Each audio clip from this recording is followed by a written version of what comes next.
Wow. Mega Man 6, by the way. If you're wondering what music that was, it's not just random synth music. Howdy, boys. Howdy. Welcome to my lair, the Lofti Lounge. I was at a lounge. I actually went out last night to a straight up lounge, and it was like a bar at the top of some building, like skyscraper. Sick. It looked like this. Anyway, it was fun. Went out with a friend of mine. It's been a while. So go out. Do you guys like to go out on the weekends? Have a nice martini? I had what the fuck did I have? Banana bread, old fashioned or something. What's up, everybody? Alexander. Alex. I called you Alexander, but Alex. What's up, Sags Games Misconduct? We're going to talk about movies today, because that's what I like. Mega Man 6 was my first Mega Man game, by the way. It was like, I was like 5, I don't know. And my grandma had an NES. My grandmother had an NES, and I was like, I'm going to play this. It was Mega Man 6. Very hard game. Well, those games are kind of difficult for kids. But yeah, 6 is generally speaking people's like one of their least favorites. I don't know why. I've never figured it out. It's just kind of, I always see it as like one of their least favorites. I guess that's the cliche boss designs, because they're like countries. It's like a Japanese like guy. There's like Tomahawk Man. You know what I mean? Excuse me. Whole stream of bad takes. I should just give one bad take after another, after another, after another. Rings of Power was a masterpiece. Matrix Resurrections was the best of the quadrilogy. Jurassic Park sucks, but The Lost World is a masterpiece. What else? What else can I say that's The Last Airbender is better than the movie, is better than the cartoon. Clip it. Lofty gets canceled for those. All this combined, that's enough to get him canceled from the world. I'm kidding. I disagree with myself right there. No, we're gonna talk about like I made like, look, I'll show you this. I made a tier list thingy majig. Like the last time we did this was fun. I did a tier list about sci-fi movies, science fiction. But today it's all about like the 2020s. And look, I had to make this myself. I have about 88 movies on here. I didn't feel like going any harder than that. Like I've seen a lot more than that, but like I think that's enough. Like I got enough good, bad stuff to make a fun list. And honestly, I feel weird. Like I don't watch as much movies as I used to lately. Maybe like 20 movies a year, 20 to 30. It's kind of like, I used to watch 100 movies a year. Anyway, but yeah, I don't know. So 3 years for the 2020s, we're dealing with about 2 years. So that, I mean, 88 movies in 2 years is actually kind of a, or 3 years, not a bad list. We'll work through this, and we'll make sure that you guys can scream at me for a couple bad takes. Indiana Jones and the Quest for Money is the best. Yeah, seriously? I'm like, duh. E.T., the video game, is better than the movie. What if somebody straight up had bad takes 24/7? Like, and never had a good take. And like, what if they spent 20 years? Imagine they spent like 20 years, like, on the internet, like talking about movies and like on streaming and stuff, and they didn't have a good take one time. I want to know who that person is. I know it's not me. I know that's a meme. I get it. It's funny, but there's got to be somebody that's legit like that. You know what I mean? Somebody. Maybe, who the fuck would that be? Is there somebody like super famous for just having like dumb, stupid opinions about things? Hey, Arcane. Hey, Bass Player. Hey, Jenna. There was only 3 Matrix movies, and that's questionable. Well, there's actually 4, but I feel you. There's only one. I only watched one on repeat. I do watch the second Matrix movie. We'll get to that. I'll talk about, because that's part of this list. Matrix Revolutions. What do you guys? First of all, what the fuck happened this week? Not much, I guess. Right? Like, I'm trying to think. Yeah, really, I couldn't think of anything else to do. Movie Bob. Movie Bob. Yeah, no, there's I don't know. I couldn't think of anything else to talk about tonight, so I just did a tier list. I think I'm going to start doing a members thing. So when I have members, like, and you ask you guys if you want to join the members program, you want to join my member cult? I might do member streams, and the member streams might be more geared towards, like, I don't know, specific stuff. Maybe like tier lists for the member streams or vice versa. I don't know. We'll see. What's up? Alex and Jack, famous for dumb opinions, literally all of Twitter. Yeah. There's like bad. There's some critics that I think have awful tastes, but yeah, and sometimes they'll have a good take. Everybody has a good take. Everybody has a good take every now and then. Well, let's actually do one of these here, just so we can break the ice. Let's break the ice. Is this song too loud or too quiet? I like it. It's from Mega Man Legends. I'm a big Mega Man fan. All right, let's break the ice. Okay, I guess we'll go to the first one on the list. Let me see. Yeah, I guess we'll go to the first one on the list. Unbearably massive. Okay, let me just figure this out, how to show you better on the screen. Unbearable. Oh God, what is this title again? The Unbearable Weight of Massive Talent with Nicolas Cage. I like this movie. Now, we have a tier list. It's like 1, 2, 3, 4, 5, 6. So there is no middle. Should I make a middle or something? Like, I guess we'll consider. It's kind of awkward. Because things that are just like mid. I'll put this here for now. No, this is fine. This is fine, because then it gives us more variety. B. I'm telling you, this is a good movie, guys. Entertaining movie. Nicolas Cage, Pedro Pascal. Okay. Very funny movie. Both of them. Now, Pedro Pascal's like a comedian, guys, in this. He's funny. He's funny, guys. He's also that like laughing meme where he just like laughs and then cries. I think he's funny. I think he's funny. He's good in this. Nicolas Cage is great in this. The plot's kind of stupid, but that's the point of the movie. You guys think it's A tier? I don't quite want to put it there. I'm very picky with my A's and S's. I had a lot of fun with this movie, but I wouldn't call... I mean, it could go in somebody's A tier. It's just going to stay there for me, though. I have a lot more movies that I think are better. But that's okay. B is mid plus, C is mid minus. Yeah, we'll have to differentiate this. Oh, we got Dune coming up. Okay, Dune's going in... For me, it's going... Oh, boy, this is kind of hard because part 2's not out yet, but I'm going to throw it in A tier. It could be B tier for me. But the problem is... What the hell is that noise? I keep forgetting I have noises. Oh, thank you for the $2. The Northman is S tier for you. Oh, dude, yeah. We'll get to that one. I think that one's coming up. I'll probably just do that one next. Dune is like, guys... This is almost the perfect adaptation. There's just issues that I have with some of the fight, not the fight choreography, but the battle scenes were a little bit not anticlimactic, but they didn't show too much.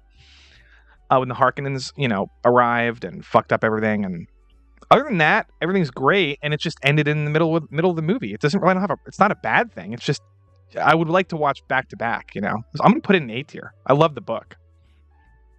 Absolutely love the book, and since Chase brought it up, I'm just going to go ahead and grab the Northman and put it, because everybody already knows that I love the Northman. I just want to have a movie in each category before we start this whole thing. Northman's fucking amazing. Tiffany Haddish, what's up, Soft Serve? Dune was long for too little story. I mean, it's gonna be. I wanted it to be twice as long, dude. The story is all about kind of the build-up and the characters and like the plotting and like the betrayal and all. Like you have to do that slow. You just read the book. It's the same thing. It's very, very slow. But I love it. It's great. It was peak Kino. Spooky. Hi, Spooky. Yeah, maybe 20 minutes earlier, but then also they should have extended some scenes in the earlier version. Like get to know some of these characters like Duncan, like Gurney, get to know their characters a little bit more, you know, before they have to do stuff. Like, we didn't get to know them very much, except Paul and his mother. What's a C tier? Let me grab a C tier quick, just so we can fill this category. I'm going to throw this movie up in C. Has anyone seen The Guilty with Jake Gyllenhaal? It's actually not bad. It's kind of like low, like, it's kind of like suspense. He plays an operator. He plays a ambulance operator, 911 call, and there's like issues with his person, you know, his backstory. He has some problems, and it's his last day on the job, and there's like this person that's in need. Decent movie. It's not great. It's not bad. He's good in it. I recommend it if you like these kinds of suspense films, and it's kind of an underrated movie. If you're looking for recommendations, that's why I'm doing this stream, by the way, because I'm sure a lot of you haven't seen some of these. The Guilty is on Netflix. Go ahead and watch it. Not a bad movie. If we're going D tier, I'm going to have to throw Unhinged into D tier. Didn't like it. I was like, Russell Crowe just mad at some bish the whole movie. Just pissed off the whole movie, screaming and running, chasing her around. I don't know, man. I just didn't do anything for me. Yeah. 2020 plus films, games misconduct. Well, maybe this list will encourage you to catch up on some that you missed that are actually good and worth watching. The Guilty. It's a near script. Yeah, The Guilty's alright. Hey, Josh, what's up? Now we got to find an F tier. Okay, I already found like 6. Yeah, I'm rewatching later to write down some of the movies. Yeah. Just watch it up later. It'll be on. I'm going to show an F tier right off the bat. Eternals. Fuck this movie. This is a horrible movie. The Eternals probably should be in D tier because it's not like one of the worst things I've ever seen. But the fact that this is a MCU movie makes it like the stakes should be higher for these movies to be really good. Or not just really good, but like tolerable. And like, it was so fucking boring. I'm sorry. I didn't fall asleep in the movie theater because then I would be like a hypocrite because I don't like when people fall asleep and then say the movie's bad because I'm just like, well, you fucking fell asleep. It's not, I mean, maybe the movie's boring, but you don't even know what the fuck happens. I have a pet peeve about that. Maybe I'm autistic, but this movie just sucks ass. It's so boring, forgettable, plain dialogue, plain acting. Nobody stands out. No characters are interesting. It's kind of weird how diverse the cast is considering they're all aliens from like millions of years ago. Why would they randomly be Asian, European, Indian, fucking Mexican? Like, why would they be diverse millions of years ago? It doesn't make sense. I don't know. Just don't like it. I feel good. Yeah, I don't know. So now we got the tier list kind of organized. Okay. Speaking of Jake Gyllenhaal, what's my take on Nightcrawler? Fucking amazing. Love it. It's close to a perfect movie. Nightcrawler is amazing. Nightcrawler is almost as good as American Psycho. That's last. Well, now, by the way, guys, here's the thing. I'm going to do this tier list tonight, and I'm going to do this. We're going to do the 2020s. We're going to do the 2010s, the 2000s, the 90s. Not in all in one night, but like in separate weeks, every week maybe. The 80s, the 70s, and the 60s, and I might stop at the 50s because I've seen a lot of movies from the 40s and 30s, but half of them I watched in film school, half of them I watched many years ago when I was obsessed with that stuff, and I don't remember some of them. I would have to rewatch them again. You know what I mean? And there's not a lot of people have, so it might be a boring stream. But anyway, we're going to do a decades tier list just for fun, because then we can talk about nostalgia. The fuck? S tier, let's go. Yes, sir, Lucas. Yes, sir, Lucas Ariel Navarro. Lucas Ariel Navarro Garcia. Damn, good ones. And the 50s has great fucking movies. A lot of, Hitchcock and sci-fi movies and stuff. Monster movies. Speaking of monster movies, Sputnik. Who's seen it? I like it a lot. It's going into B tier. I like it a lot. It's a Russian sci-fi movie with this creature. And, you know, maybe every once in a while I'll pull up an image or something from the movie in case you have, because a lot of people might not have seen this one. Whoops. Oh my gosh. Hold on, let me. Sputnik, I'm telling you, it's a cool movie. I think it's straight up Russian. I think they have like here's some like screenshots from it. I mean, I don't want to spoil the creature too much, but like kind of cool, man. It's kind of cool. Good directing, good acting, interesting plot, violent movie. I just like it. I recommend it. Yep. I also love horror sci-fi movies. You know, I love it. Dead Space, Alien, fucking. Those are some of my favorite shit in the world. It's not quite amazing. It just didn't leave like a massive impression, so I'm putting it in B tier. Another monster movie. Okay, we'll just do this right back to back. Antlers. I liked Antlers. Antlers is fucking creepy, guys.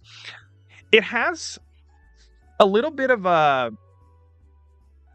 I mean, I think it could have been better, but I just think it's a great horror movie. It's a little bit predictable and a little bit kind of not cliche, but like it's almost like I've seen this kind of plot structure before in other movies. But I love the monster. It's a Wendigo, which is a Native American horror folk creature, whatever the fuck, cryptid. With the Wendigo like haunts the. I don't even know what the fuck. There's a bunch of. I have a comic book that I'm writing separately, and from the other one, it's kind of a Wendigo horror storyline that ties into my Cyberpunk one with vampires. I like monsters, guys. I like monsters. I just have a thing for monsters, man, especially when the designs are really good. This one is...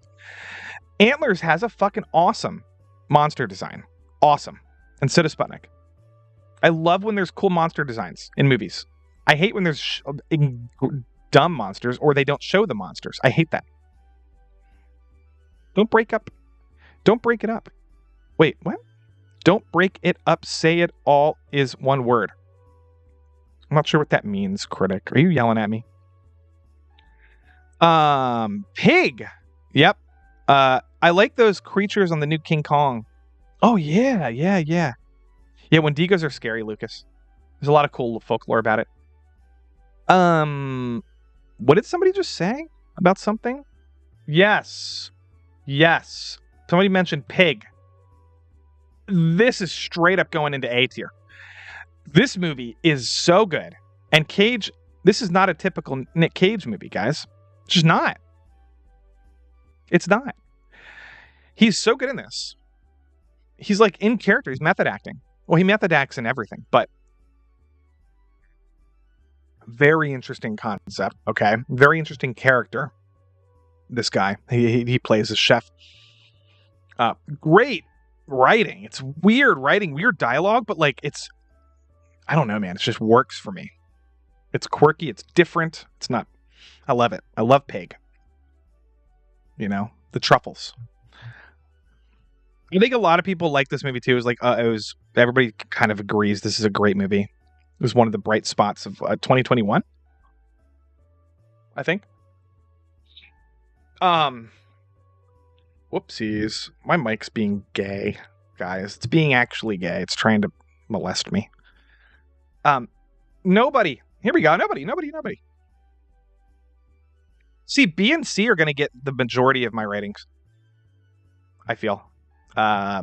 Nobody's going to go into B tier. It could go into C because it's kind of just a straight up like I've seen it done a million times at this point. This guy like goes against this normal guy, fights a bunch of people, and it was just so well done. I mean, maybe it's going to go at the bottom of B tier for me, but it's just really entertaining. Really entertaining movie. Just the mic. Just the tip. Let's do this one. No Way Home. I kind of want to put it in B tier because I have some issues with it. And I think the nostalgia is a little bit too, I don't want to overhype it because I love Toby and all that stuff. I have some issues with how Doctor Strange was handled in this. He kind of just like disappeared, and they didn't give a good reason for it, and a couple other things with that fight scene with Peter, and then also like Peter's aunt was just kind of chilling, hanging around the whole movie for no reason, like around the villains. Like she shouldn't have been there. I mean, it's not that big of a deal. Like, just some plot holes shit. It's not, but the action was so good. The actual CGI in this movie was incredible. They didn't do well. Now they're being accused of phoning in the CGI with Ant-Man. You know, this was Sony, so maybe that's a different situation. But the CGI in this movie is actually fucking awesome. When he's fighting Doc Ock on the fucking, you know, roadway, and oh man, it's very cool choreography. Like he's throwing cars and shit. Like, oh man. The Electra fight in the forest was awesome. The sound effects were awesome. The ending battle was epic. I don't know. It was a really entertaining movie. I'm not going to throw it into A. Yeah, I'm going to keep it there. What do you guys think? Yeah, that was a bright spot for the MCU. Ant was way too chill with the villains. Yeah, what the fuck? No, I mean, I love Spider-Man, and I thought this was a good movie. I'm not going to say the MCU's like dead, nothing's good. Like this is good. I'm sure Guardians 3 will be entertaining. It's just like bare bones right now. It's like poop. It's like a bunch of poop, and like every once in a while you step on a, you know, trying to think of an analogy with poop, but I can't. Sorry. Here we go. Okay, let's figure this. Let's do one of these here. Glass Onion. It started off like this, like B for me, and then and then as I kept watching, I was just like, ew, that's dumb. C tier. And then I was just like, oh, that's really fucking stupid. And it just, but basically, this movie for me is like D tier. It's close to C tier, but I find it insulting to the intelligence of me. The movie is like does the Rian Johnson thing where he subverts the entire genre, and it's like, oh yeah, the whodunit genre. He's like, I'm gonna do a modern day whodunit genre where the villain, instead of a cool badass villain who's real smart and like clever, he's gonna be a really dumb villain that's stupid and right wing, and it's like, what? Nobody wanted that. Nobody wants a dumb villain that you could easily figure out the like 30 minutes into the movie, 45 minutes into the movie, I'm just like, well, I know who killed the person. It's so easy to figure it out, guys, and it's just like, come on. Bad writing.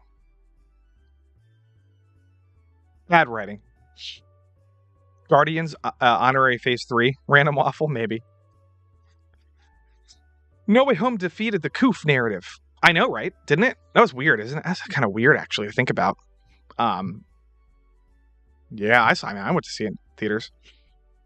I like the idea on Monster. Andy says, I like the idea on monster movies like Cloverfield where they don't show you lots of the creature early on or too much of it. Yeah, that's true. Now, early on, you don't want to be like, here's the monster in the first shot. But eventually, I do want to see something, you know, like Jaws. You see it eventually, and it's fucking horrifying. But you're right about this. There is a suspense and a certain fear of the unknown, which has to exist. Like, you can't just ignore that, because that's part of the genre. It's part of what makes these movies good. Like Alien, you don't see it right away. You don't see it until fucking more than halfway through the movie. No, you're right, though. You're right. Cloverfield, I thought, did a great job with the... I love Cloverfield. I have a special... What's it called? Guilty pleasure for that movie. Like, I just like it a lot. I'll talk about that. It's probably when I'm doing the 2000s review tier list. Adam Project is terrible. This movie is a regurgitation of like 50 other movies, including almost every Marvel movie, all smushed together into one movie. The dialogue is straight up garbage Marvel tier humor, okay? Nothing is funny in this movie. I can't stand it.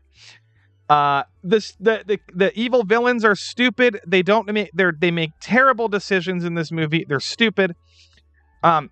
This kid is he's just irresponsible with the kid a bunch of times, and like, I could go on and on, man. I just don't like it. I don't like it.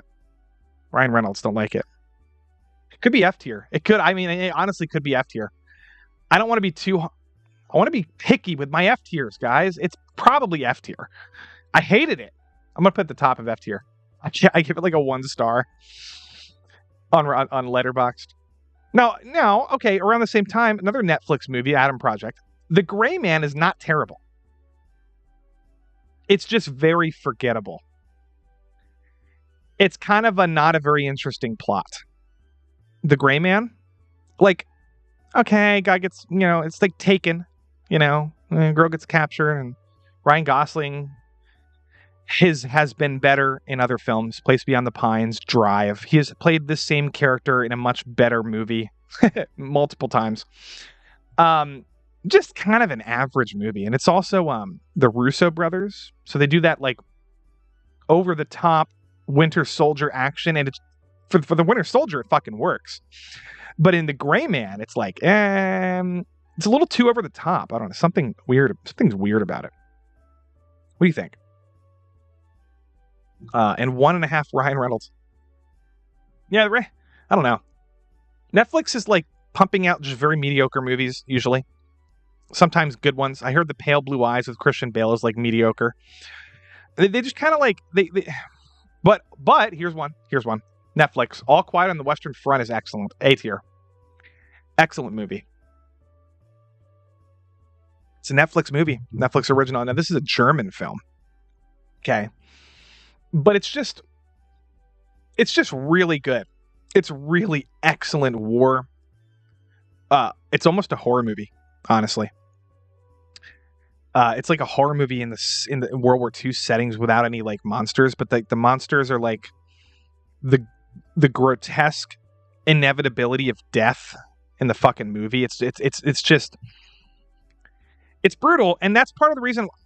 I mean, I don't fucking love this movie because I'll tell you why. It's a little too cynical for me, a little too nihilistic. I'm kind of now we'll talk about Knock at the Cabin in a bit, but I'm kind of somebody who gravitates. I appreciate a movie more when it's able to pull off the same kind of movie, except with a little bit more of an optimistic tone. So Spielberg is really good with this. And so is M. Night Shyamalan. M. Night Shyamalan does a lot of horror stuff. It's kind of grotesque and weird and crazy, but he always has this optimistic vibe to it. Whether the ending's a happy ending or something else, this movie is just fucking brutal, disgusting, But it's fantastic. It's excellent directing, and it reminds me of a lot of like some of the best, like Stanley Kubrick war movies and stuff like that. Man, it's just really good. Love the book and all the movie adaptations. Oh. There is a bunch of adaptations of this, by the way. It's like 1917? No. It's not. It's different. It's more like, oh God, it's more like the worst. It's a very realistic movie, and 1917 is more of like a technical, fun, like roller coaster, right? This movie is more. It shows you more. It's making a different point than 1917. It's hard to describe, really, man. Sometimes I'm bad at like with like I don't know, and they feel different. They just feel different, 1917 has this cool like propelling like forward momentum to it. And like including the music and everything is just like and you're just constantly moving and moving. This movie sits with a lot of the disgusting violence, too much for me. But Candyman sucks. D tier. It has some cool. I would give it an F, but it has some actually pretty cool death scenes. But that's the extent of its value. It has a very cringe, woke, dumb ending, and the rest of the movie is stupid. People are dumb. The thing, it's actually just, well, the original's better, but this movie is like a shell of the original. There's just like nothing value to it. There's some cool death scenes in it, like I said. But it's like this had like the Jordan Peele hype to it, even though he didn't write or direct or do anything with this. It's just if he did write or direct it, it would have been much better. This movie's just very bad. I can't even remember why I hated it so much. Honestly, I just hated the ending. I didn't like any of the characters. I don't know, man. Bones and All, another horror movie. Excellent movie. A tier. Beautiful, like weird romance about cannibalism. Oh, do I prefer 1917 like Optimus? Yeah, a little bit. Or like maybe Braveheart, things like that. Gladiator, stuff like that for my war movies. Although I like satirical, gritty stuff like Doctor Strangelove. And anyway, what did I just say? Oh, Bones and All. Yeah, I won't spoil it too much, but it's just a fantastic, let the right one in-esque vibe, romantic horror movie. It's a good movie to watch with your significant other, whether you're married or have a girlfriend or who likes movies. Watch it, and then tell her to shut the fuck up if she starts going, yeah, that's gross. Tell her to shut the fuck up. Quiet Place Part 2. Part 2 was kind of mid.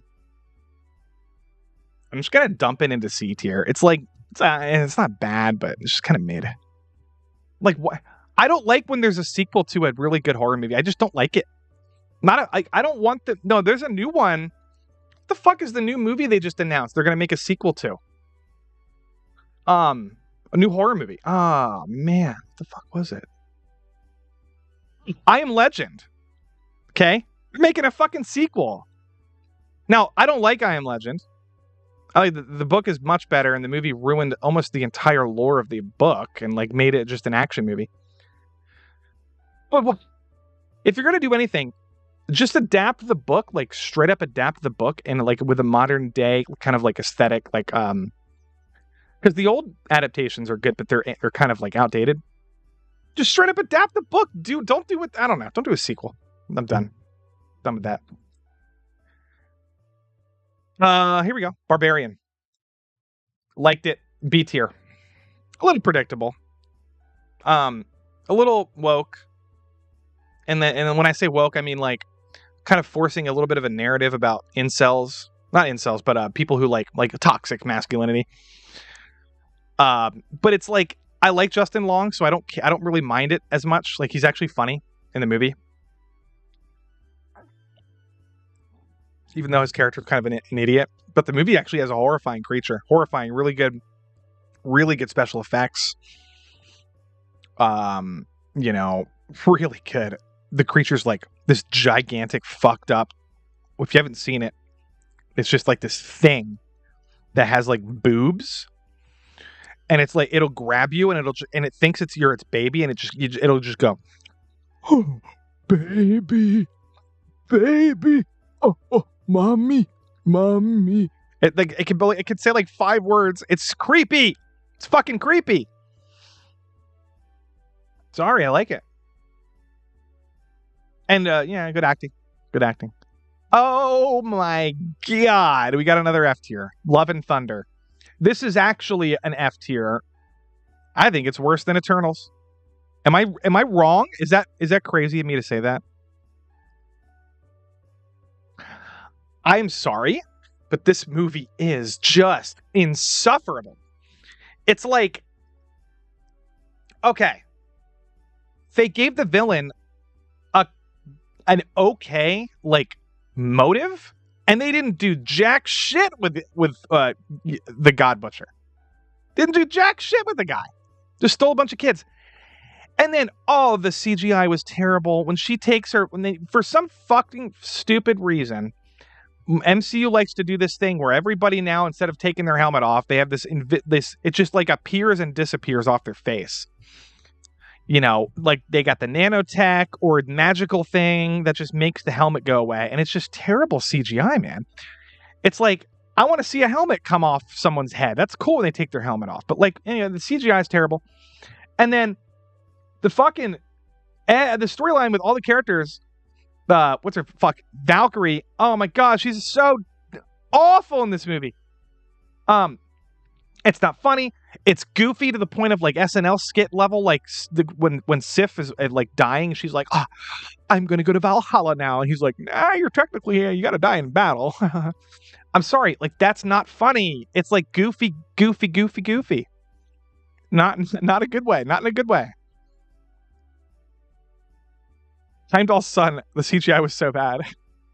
Yeah, it was terrible, guys. I don't know what's happening with these people. I thought, I like Star-Lord. That part of it was funny, but like it was still dumb. Like, I don't know. Terrible movie, man. I can't think of like almost anything good about it. But oh boy, we'll do that later. Monster Hunter, another F tier. Fuck this movie in the ass. It sucks. I'll say this. Maybe most of you don't even play these games, but the games are my favorite games ever. Monster Hunter World and Rise and 4. And I'm telling you, they did the monsters. Like, the CGI was not terrible. But nothing about the movie was related to, like, including the fight scenes. They used the wrong weapons. They didn't use them how they do in the game. And by the way, this is the dumbass Roland. Is it Roland Emmerich? This guy who did like 10,000 BC. Is that who? Here, let me fucking. Don't watch this movie, guys. It is really, really bad. I think it's Roland Emmerich. If I'm not mistaken. And he didn't even play the fucking game. Oh no, it's Paul W.S. Anderson. It's the guy who did all the shitty Resident Evil movies. Sorry. This is worse than any of them, by the way. Terrible fucking movie. Oh my god. Doesn't know anything about the lore, the time travel. Oh, there's so many things wrong. Can't get into it because most of you haven't played the games, but it's terrible. Don't watch it. F tier. Lower than Love and Thunder. Man, I gotta stop being negative. I mean, it's something good. It's hard because a lot of these suck. Banshees of Inisherin is just absolute S tier. Absolute S tier. There's absolutely nothing wrong with it. It's almost a masterpiece. The Banshees of Inisherin is just Colin Farrell at his best.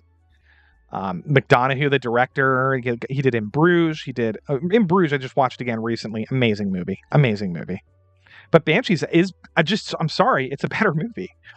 It's just so beautiful. It's sad. It's depressing. It's beautiful. I feel bad for the animals in the movie. I feel bad for the people in the movie. I love the animals. I love the people. It makes you feel so many different things, guys. It just makes you feel a million things. And the music and the photography and the Civil War metaphor and everything about it. Genius movie. Hi, new people. Sketch. Yeah, S tier. Hold on, give me a second.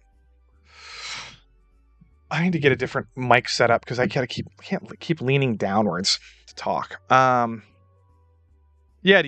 Watch it. Another good one. Ready for this?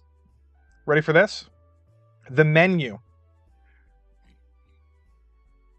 I'm gonna throw it into B tier because I had some issues with some of the characters being a little like one-dimensional. But it's a very good movie. The Menu. It's actually going to go way up here. Yeah, I liked it a lot. Ralph Fiennes is incredible. Rafe Fiennes. It's like a better version. Now, there's another movie called Triangle of Sadness. I think it's down here. Triangle of Sadness. I'll find it. It's eventually. Can't find it. I'll find it eventually. But like, I've some of these on here twice. Ignore that. I don't know. The Menu's really good. Good horror movie. Everything Everywhere All at Once is really good. I'm going to throw it up an egg just because it's so unbelievably creative. And the energy is insane. And they filmed this movie in 32 days, which blew my mind when I heard that. 32 days.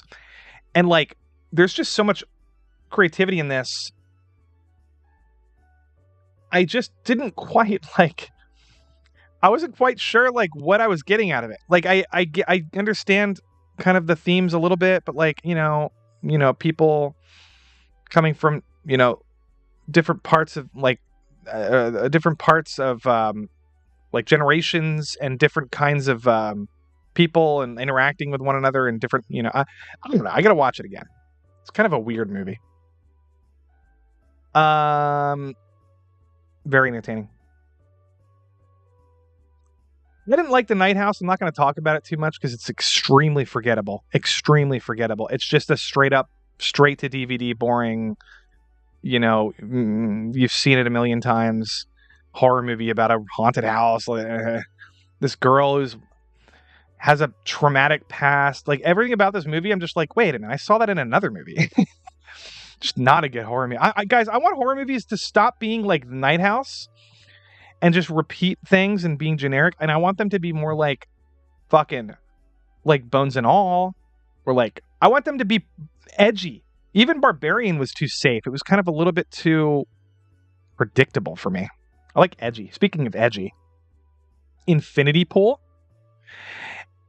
Holy shit. I don't want to put it up at S quite yet, but I want to. It's going up here. It's so fucking good. Infinity Pool? Guys. This just came out this year, by the way, 2023. This movie, is okay. Alexander Skarsgård, right? In The Northman, right? Tarzan.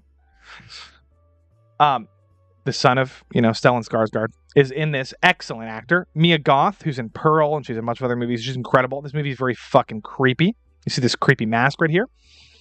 And this movie deals with body horror, which is like a genre of movies not invented by Cronenberg, like David Cronenberg, but he did a lot of it. And David Lynch, like Cronenberg, with like The Fly and like The Brood and Scanners and anything with like The Thing. That's John Carpenter though. The Thing, anytime where like a person's body that like manipulates in a weird way, it's all practical effects. It's not CGI. That's kind of like the body horror genre. Okay. David Lynch, Videodrome. This is his son, dude. This is David Cronenberg's son, Brandon Cronenberg. And he's almost better than David was at the start of his career. It's kind of wild. There's another movie. I don't want to spoil anything about this movie. This one, Possessor, is another fucking great Brandon Cronenberg movie. Look at this. B&A. Throwing it right here. This guy's got a bright future. He's only done 2 films and he's already amazing, man. I'm telling you. If you like these kinds of movies, if you think David Lynch is annoying and weird or whatever, or I don't know, if you don't like those kinds of movies, you probably won't like this. I still recommend Infinity Pool just to check it out because it's cool. But some people aren't into like that dreamy, weird body horror stuff, and they prefer like more genre, like specific tropes, like paranormal or whatever. Like, I don't know, everybody's different with their horror preferences. What do you guys think? Yeah, it's from his son, Lucas. John Carpenter's great. Hi, Brandon. Yeah, Possessor was great, Zachary. I agree. It was like really unique. Almost like a Black Mirror episode. David Lynch is great. Crimes of the Future, I skipped it. I heard it was terrible. Yeah, The Northman is great, Brandon. Yeah. What's going on, everybody? Hi, Sketch. Hi, Paul. No Way Homie is mid without the nostalgia effect. Oh, yeah, it is mid without. No, it's like better than mid, just because I think the action and it's just more fun. It's a lot more fun to me than just a straight up mid movie. The plot is mid for sure. That's for sure. Speaking of mid, I guess Don't Look Up is mid. It's got good acting and like decent directing and writing, but like it's so forced and down your throat. Like, oh, you're a Trump supporter? Oh, you're a retard. And then like they don't even they don't even offer the middle ground. They just have the extreme perspectives on this whole, end of the world situation, and they just paint Trump supporters like everybody. Like every Trump supporter was at that Charlottesville rally, looking up at the sky and screaming at them. It's like, no, that's not everybody. Jeez, don't look up as just too much propaganda.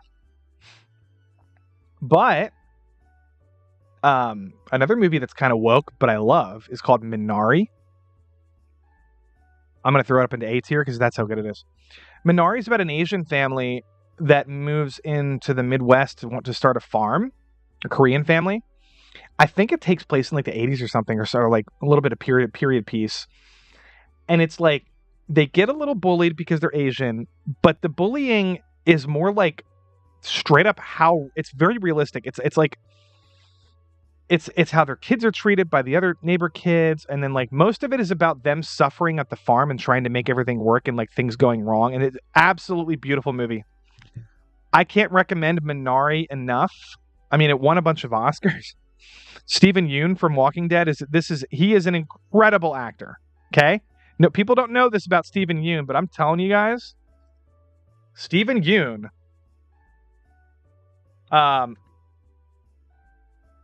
is like, here's a couple movies. Okay, so you got Minari, you got Nope with Jordan Peele. Here's Minari with his, on his farm. There's another movie called Burning right over here. Burning. Okay.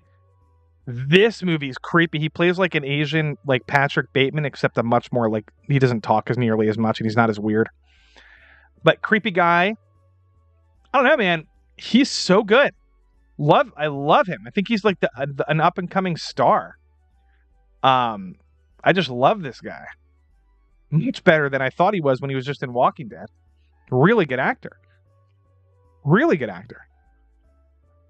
Yeah. Like I said, Burning, Nope, and Minari. If you don't know what I'm talking about, those are the three movies to get on the Stephen Yeun hype train. I'm telling you. Burning he's weird and creepy. And in Nope, his character is kind of fucked up. Speaking of Nope, oh god. I'm throwing a Nope into A tier. I love it. I love Nope. I love Nope so much, and I've already talked about it. If you don't know why I like it, this high, if I have to defend it, it would be that I think it's probably the best, most impressive, like original monster movie since like 2006. And I'm going back to like The Host, South Korean film. Aside from that, I can't think of a monster movie that is this unique and original and like visually compelling and interesting. I also happen to like a lot of the characters and their relationship, and I think the way Jordan Peele tackles like fear and being afraid of like the unknown of like is that a UFO? Is it not a UFO? Like what the fuck is it? What else could it be? I'm telling you, for 2023, Nope is a little bit prescient at the time because now we're dealing with all these UFO sightings, and like. This movie came out before all this shit, and it's like, I don't know, if you haven't seen it yet, maybe now's the time to watch it, because now is like, it might freak you out a little bit more even because of all this shit. Oh, the UFO shit. Yeah, Sketch is based. He understands. Orangutan. I know. I understand what you mean. The monkey plot was very, very, very important for the overall tone of the movie and the theme of the movie, which is that you cannot tame a wild beast, and also the spectacle of like looking at something, like wanting to own a chimpanzee, even though you know it's going to tear your face off at some point. Like you have to, like, people make horrible decisions. There's so much going on about that chimpanzee thing, but I understand it. It kind of maybe it should have been incorporated a little bit more frequently throughout the movie, but I get it. Northman. Yeah. What else here? Maybe Jordan knows something. Dude, maybe. I'm a big Jordan stan. Love that guy. We're going to go through some of these quicker. Actually, I'm going to do this for a second. I'm going to do this. Where's it at? Free Guy. Not a fan. I thought the movie was stupid, but it was so dumb that it was kind of entertaining. So I'm going to put it at C. Low C. And it's like, I play video games, but it's like, this is not, This is like I don't feel represented or seen by being a gamer with this movie. I feel like this is like, hello, fellow gamers. I don't know. This movie is just kind of dumb, guys. Ryan Reynolds has been doing a lot of stupid movies lately. I don't know. Not a fan. But oh, okay. Give me a second. We're gonna do this. We're gonna come back to this in a second because I'm gonna do, when I come back, I'm gonna do a couple rapid fire, and then we're gonna talk in depth about a couple of these because I know that we have to. I'm going to do this. Oh, my voice just cracked. Ah! That's what happens when you're a VTuber. Your voice starts cracking. Because then you start turning on an anime character. Oh my god, guys! Oh my god, I'm so cute. I don't know what the fuck's happening. What is happening? Let's do this for a second. Let's do this. There was this thing because I always fucking have to go to the bathroom when I stream. It's so annoying. Okay, let's do this. I want to play this for like 2 minutes, and then I'll be right back. I don't want to do that one. There's interesting videos that I've been watching lately. I'm trying to find one. Do you guys like creepy horror shit? Like not creepy pasta, but like lore, like folklore horror. Like, do you know anything about the Backrooms? Okay. This is what I was going to try to find, and I found it. Okay. Now, I'm not going to show the whole thing, all right? But actually, should I show the Skinamarink thing? No, that's fine. This is the Backrooms. We're going to talk about this because this is kind of an important thing for the next, because we're going to talk about Skinamarink when I come back. Do you guys like, oh, the Backrooms is so cool. Okay. It's a kind of horror. I'll just explain it briefly. Okay. There's this thing called liminal horror or liminal spaces, which is like empty hotels, empty long hallways, empty abandoned hospitals, abandoned malls, places where that like things used to be like bustling and happening, and things like, you know, people are usually moving and around, but for some reason it's like straight up empty and eerie and weird. Okay. It's called liminal spaces. The Shining is the perfect movie example of this. Everything in The Shining is creepy. Just looking down a hallway is creepy and eerie and weird, and so, like weirdly nostalgic. Like, hey, I've been down this hallway before, but it's different and weird. Anyway, that's the kind of genre that spawned the Backrooms. Now, the Backrooms is like, for example, this is hypothetical. I'll just set it up and then I'll play and then I'll come back and explain more of it. It's like, do you know the term no clipping?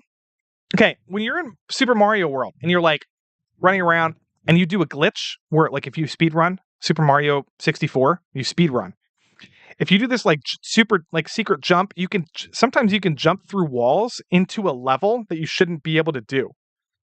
It's called no clipping. Like, you just straight up clip through the ground or something, or the wall, and then you come up into some like secret passageway or secret level that like the developers didn't want you to know about. Now, the concept of the Backrooms is like, what the fuck? What if that happened in real life? What if you were just straight up walking and you just went, whoa, and then fell through the ground and ended up in the Backrooms? Now, what are the Backrooms? Well, I'll play part of this and then I'll explain it because it gets fucking creepy. But give me 2 minutes. I'll be right back. I'm not going to play this whole thing. Oh, that's loud. Camera rolling. All right, and action.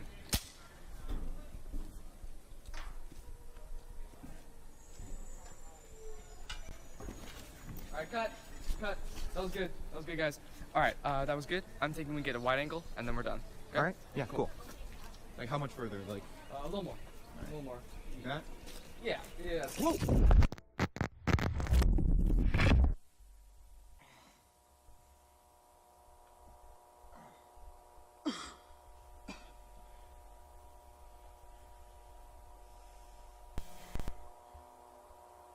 Hello? Hello? Hey guys.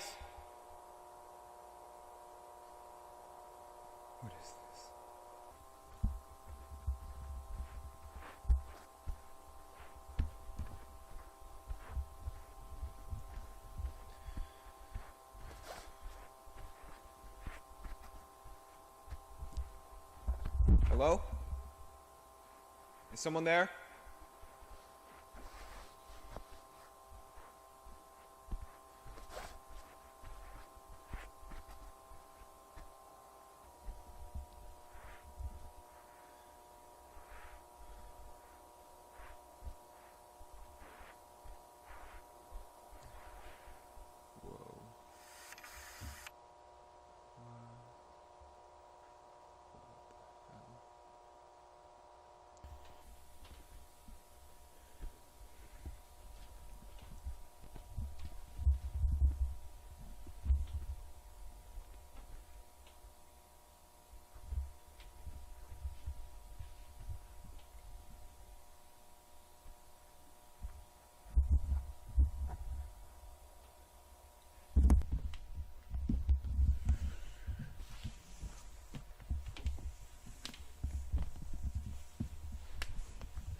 Can anybody hear me? Hello? Damn it.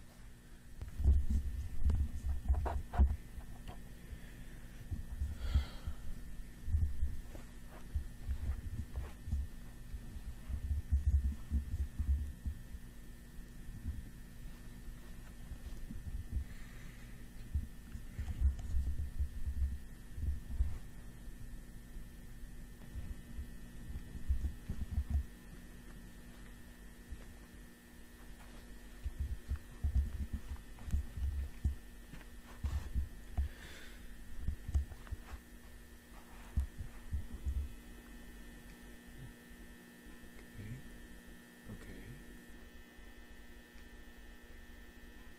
What the hell? What the hell?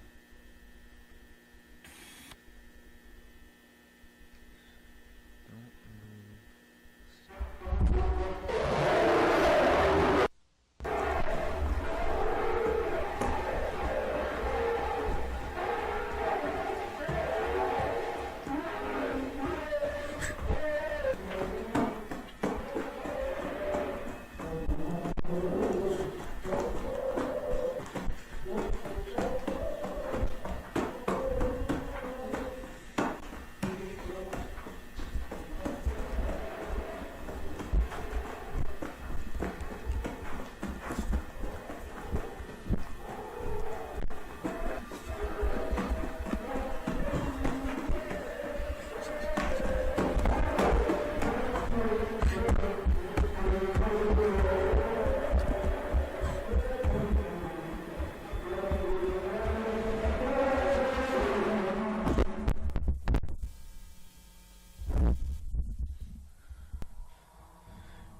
Okay, that was scary, right?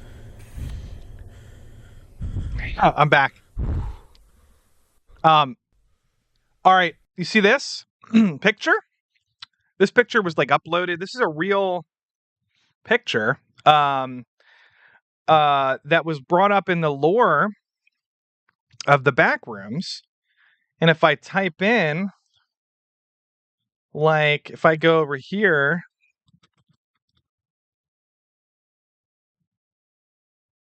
stairs. Here it is. This is the picture, and it was like, oh, I gotta find the actual. Here it is. It's like somebody uploaded this picture, and it's like, this is my aunt's house or something. And it's like everyone's like, no, that's my aunt's house. No, that's my aunt's house. It just looks like a generic house you've been to before. But the whole point is like of like liminal horror. Like if I type in liminal horror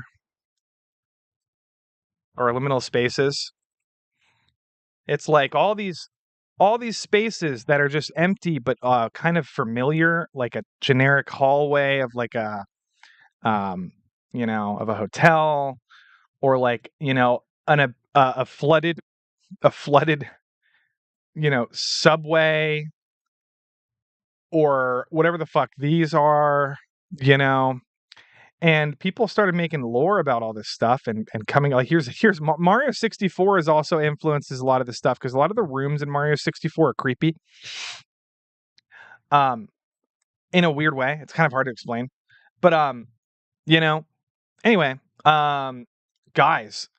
So anyway, he made this all oh, by the way, this whole fucking shit, all this whole movie is made in Blender. Do you know about do you guys know the lore about this? Oh, hi Zax. Hi Flaccid. Here's the lore. Oh yeah, there's a game about it. Not the lore. Here's what's going on. It's A24, right? This guy has 40 fucking 5 million views on this video. A24 is gonna hire this guy to direct a movie for them, and he's 17 years old. Okay, it's wild. It's wild. He did all of this in Blender, which means everything here you see is not real. None of this is real. It's all made in Blender with 3D modeling and good lighting, and the guy's really talented. And like, you know, and it just gets real creepy. We should watch the end of it later on. You can watch the end of it. Yeah, BioShock. No, like it's just creepy, guys. So A24 is gonna make this guy give this guy a whole fucking ass budget, and he's like 18. He's still in high school. So that's happening. None of that has to do with my tier list, except for this. Let me just find it. Give me a second. This movie, Skinamarink.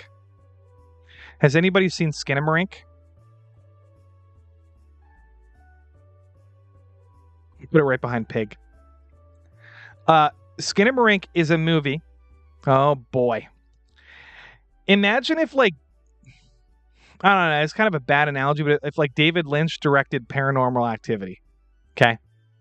That's kind of what Skinamarink is. And Skinamarink is also a movie made by a YouTuber that was paid by a studio. Or no, he wasn't paid, but I think they bought the movie from him. Put on Shudder. But Skinamarink, guys, is another kind of internet horror, okay? Where it's called like nostalgic analog horror or something.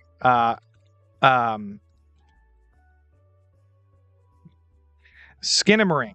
Now I gotta find the actual guy's channel. I don't even know what the fuck his channel is called. Kyle Edward Ball.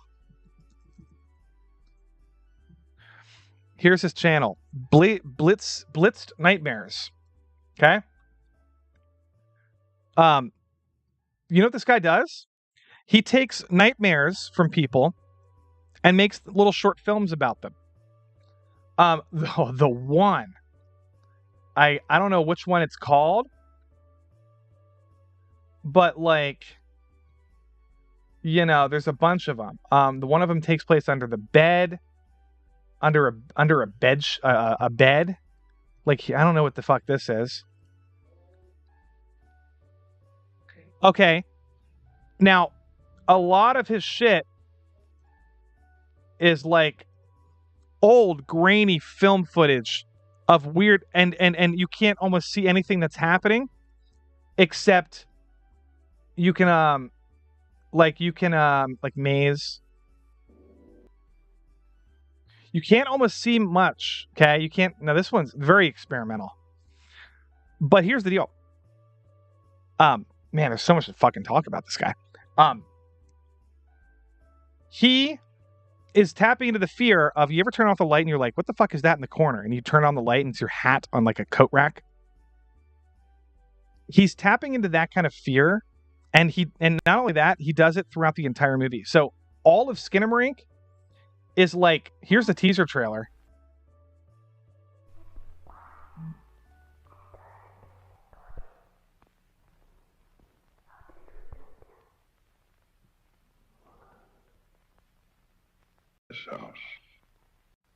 in this house.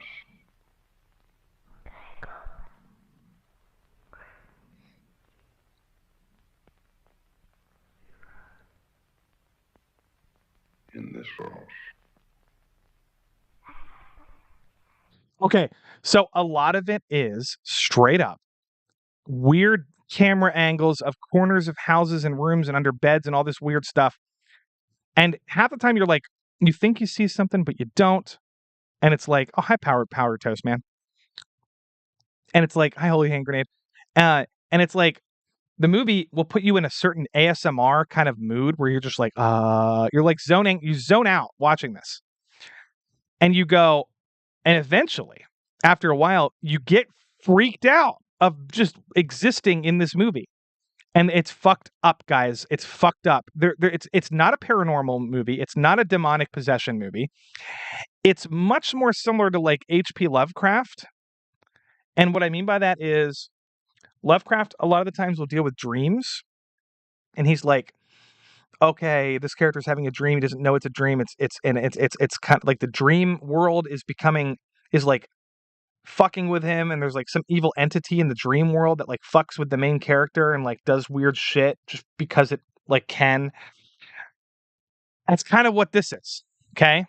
Weird shit disappears. The windows on the walls disappear. The doors disappear. Chairs become upside down. And it's like, it's a weird kind of horror, man.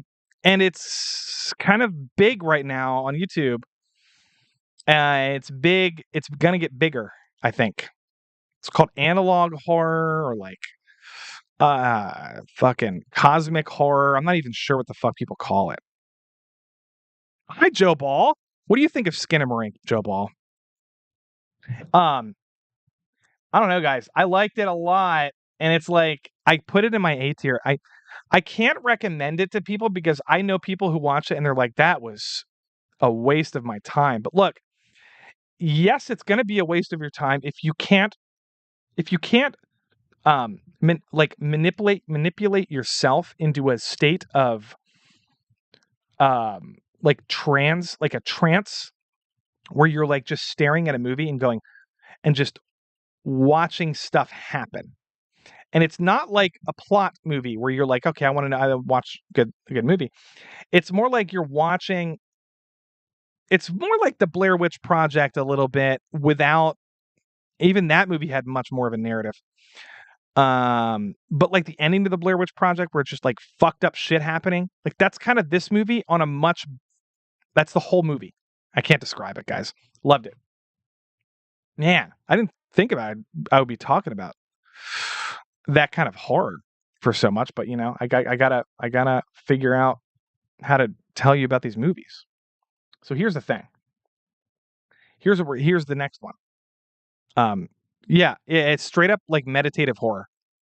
There's other meditative movies that exist, like Chris Marker and fucking that Wavelength movie. I don't know if anybody knows what I'm talking about, but it's just a movie, 90 minutes of a movie that slowly zooms in on a picture on a wall. It's like art house experimental pretentious bullshit, but everyone's like, oh, it's a great movie. All these like cinephile people are like, oh, it's in the top 200 movies of all time. I hate it. I can't stand it. It's pretentious garbage. But this movie is not pretentious garbage. It's straight up it's like ASMR. It's straight up visual ASMR. That's what it's doing. If you don't like it, that's fine. That's just not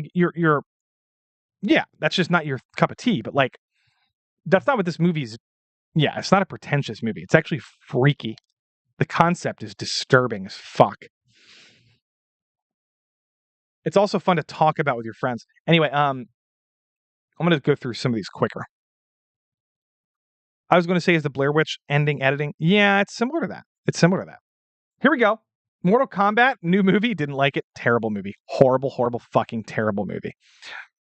Characters just show up places without any explanation. They're like, oh, I got to go find this guy, and here he is. You know, I'm going to go get this person. There they are. And then suddenly they're all there, and then people appear and then disappear randomly, and it's like the movie is terribly structured. And nothing about this movie is I mean, the original is terrible, but it's so much better than this movie. The only good parts are like Sub-Zero, and like that even that part is they didn't do him enough justice. I'm sorry, just didn't like it. Men is C tier, but bottom, maybe mid C tier. No, it's better than. Yeah, it's going right there. Men is a pretentious woke movie about men, about and women, and like men are vile, disgusting pigs, and I don't fucking understand it, man. I don't know what it's trying to say. I know that people think they know what it's trying to say because they're like, oh, it's about toxic masculinity, about how women get raped and how men. eh, But the movie doesn't even do a good job at like, oh man, can't describe it. It's a great photography and everything. It's the guy who directed Annihilation, and he directed Ex Machina, which is so much better. So much better. Um, Tar is amazing. A tier. Tar is a fantastic movie about a person, a conductor who gets canceled because she's kind of a villain, even though she has like some sympathetic qualities and she's kind of based. I played some stuff on my Twitter recently about her. She's like ripping apart some Juilliard kid who thinks he's woke. He's like, I'm not going to play Bach because Bach was a cis white male. And she's like, well, excuse me. And he's like, I'm pansexual and I'm black and queer and BIPOC. And she's like, what the fuck does that mean? She's like, your identity has nothing to do with the music that you're conducting. It's not for you. It's for the audience. And like, anyway, she's based in the fucking movie. But she also has other issues. Like, I don't want to spoil it, but she does have some problems. Anyway, great movie. Kate Blanchett, fantastic actress. Definitely pig vomit. Thanks, Joe Ball, for that insightful wisdom. I'm not a male pig, but when I drink, I definitely pig vomit. What a brilliant person is Joe Ball. I love this guy. I'm kidding, Joe. I'm just messing with you. White noise. Okay, guys, white noise is like, what if the Ohio train spill was a movie and it was directed by like uh uh like Wes Anderson or something. Weird movie about an ecological disaster. They call it an airborne toxic event, which is exactly what happens in Ohio. Exactly what happened. But the movie is a complete parody. It's not realistic at all. It's supposed to be unrealistic. Everybody is playing like a caricature of like capitalist consumers. They're like, I can't describe it. It's a fantastic book by Don DeLillo, but the movie translation just didn't work for me. It's Adam Driver. You know, it's weirdly eerie how this movie came out right before the Ohio spill, train crash. Very kind of weird. I don't understand the timing on a lot of this. Every year there's a weird movie that comes out. It's like, oh, the timing on that's weird. Like, you ever think about that? Like, some years, like a movie will come out. It's like perfect timing. I don't know. Like, Nope came out just before this alien crisis.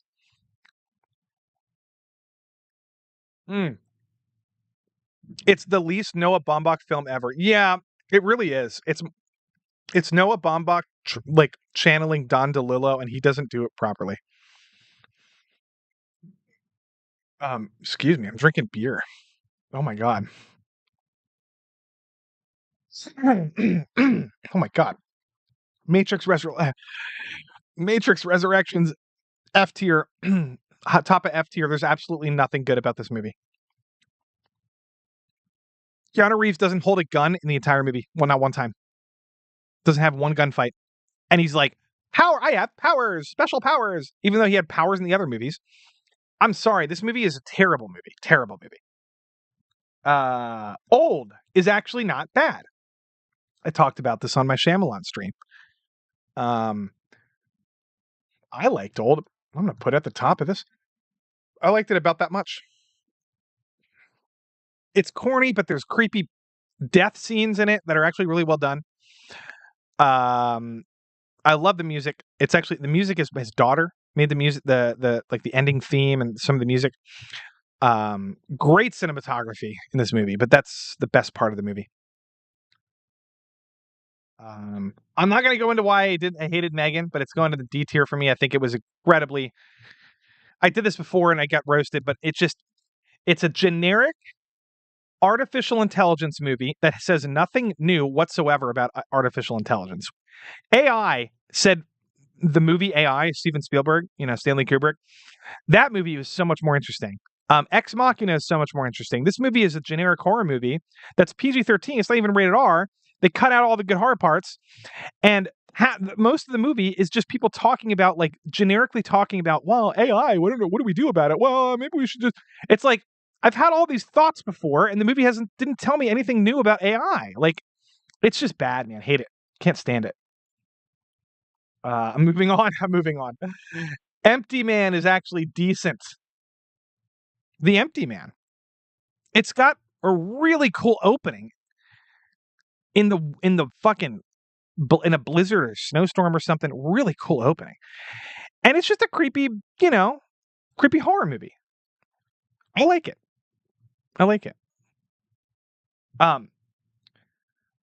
Suicide Squad.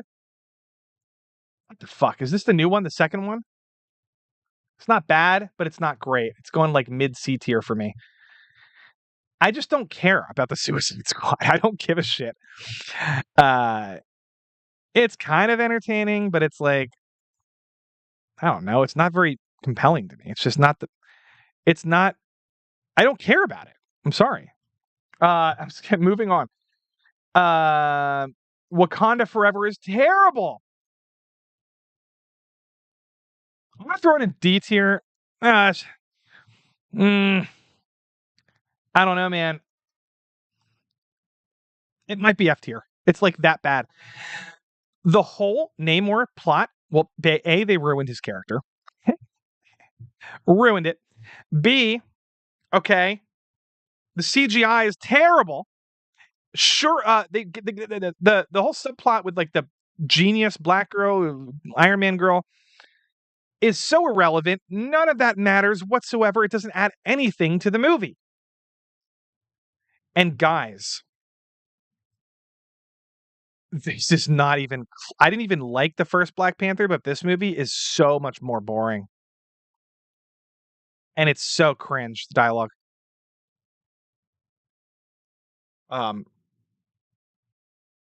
The opening to the Empty Man is one of the coolest opening scenes. Yes, Zachary Bloom, I 100% agree.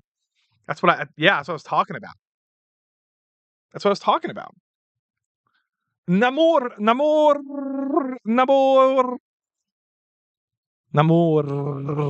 Gotta roll those R's. Man, I have a lot of shitty horror movies I don't like. Black Phone is another one. This movie is so boring to me. I don't know why it was so overhyped. I want to put it in D tier, but, like, nothing about this movie is scary at all. The villain I like, what's his face, Ethan Hawke, a lot, but the villain's aesthetic is way more interesting than his personality. And then the whole time when the kids are talking to the kids talking to the ghost kid on the phone, it's just like, oh, this is so stupid. None of it's interesting because I know it's not actually, like, it's not haunting him. It's like some sort of metaphor, and, like, oh God. I don't know. I didn't like it. I thought it was overrated, and I couldn't believe how boring it was. I was like, when's something creepy going to happen? The whole movie. Didn't like it. Shang-Chi, what is Marvel doing? Holy ass. Shang-Chi is terrible. It's just definitely better than Wakanda Forever and Love and Thunder. It actually has a fun final battle, dragon battle thingy-majig. Like, that was actually kind of cool. It reminded me a little bit like Dragon Ball Z and, like, some, I don't know, kind of cool. But, like, the whole movie was so goofy and corny, and the oh my God. Even the martial arts scenes were low effort. Like, I've seen stuff from 30-year-old movies better than this shit. Like, oh my God. And Simu Liu is just a boring person. And the bitch that's like, I'm gonna shoot a bow and arrow. I'm gonna what's her face? Aquafina. She's like, I am going to learn how to fire a bow in 6 hours, and then I'm gonna shoot that bow 1,000 feet into the air, and kill a dragon. Like, no, you're not. No, you're not. You're not. Okay? You're not. This movie doesn't even exist. That's how bad it is. But it's better than Wakanda Forever.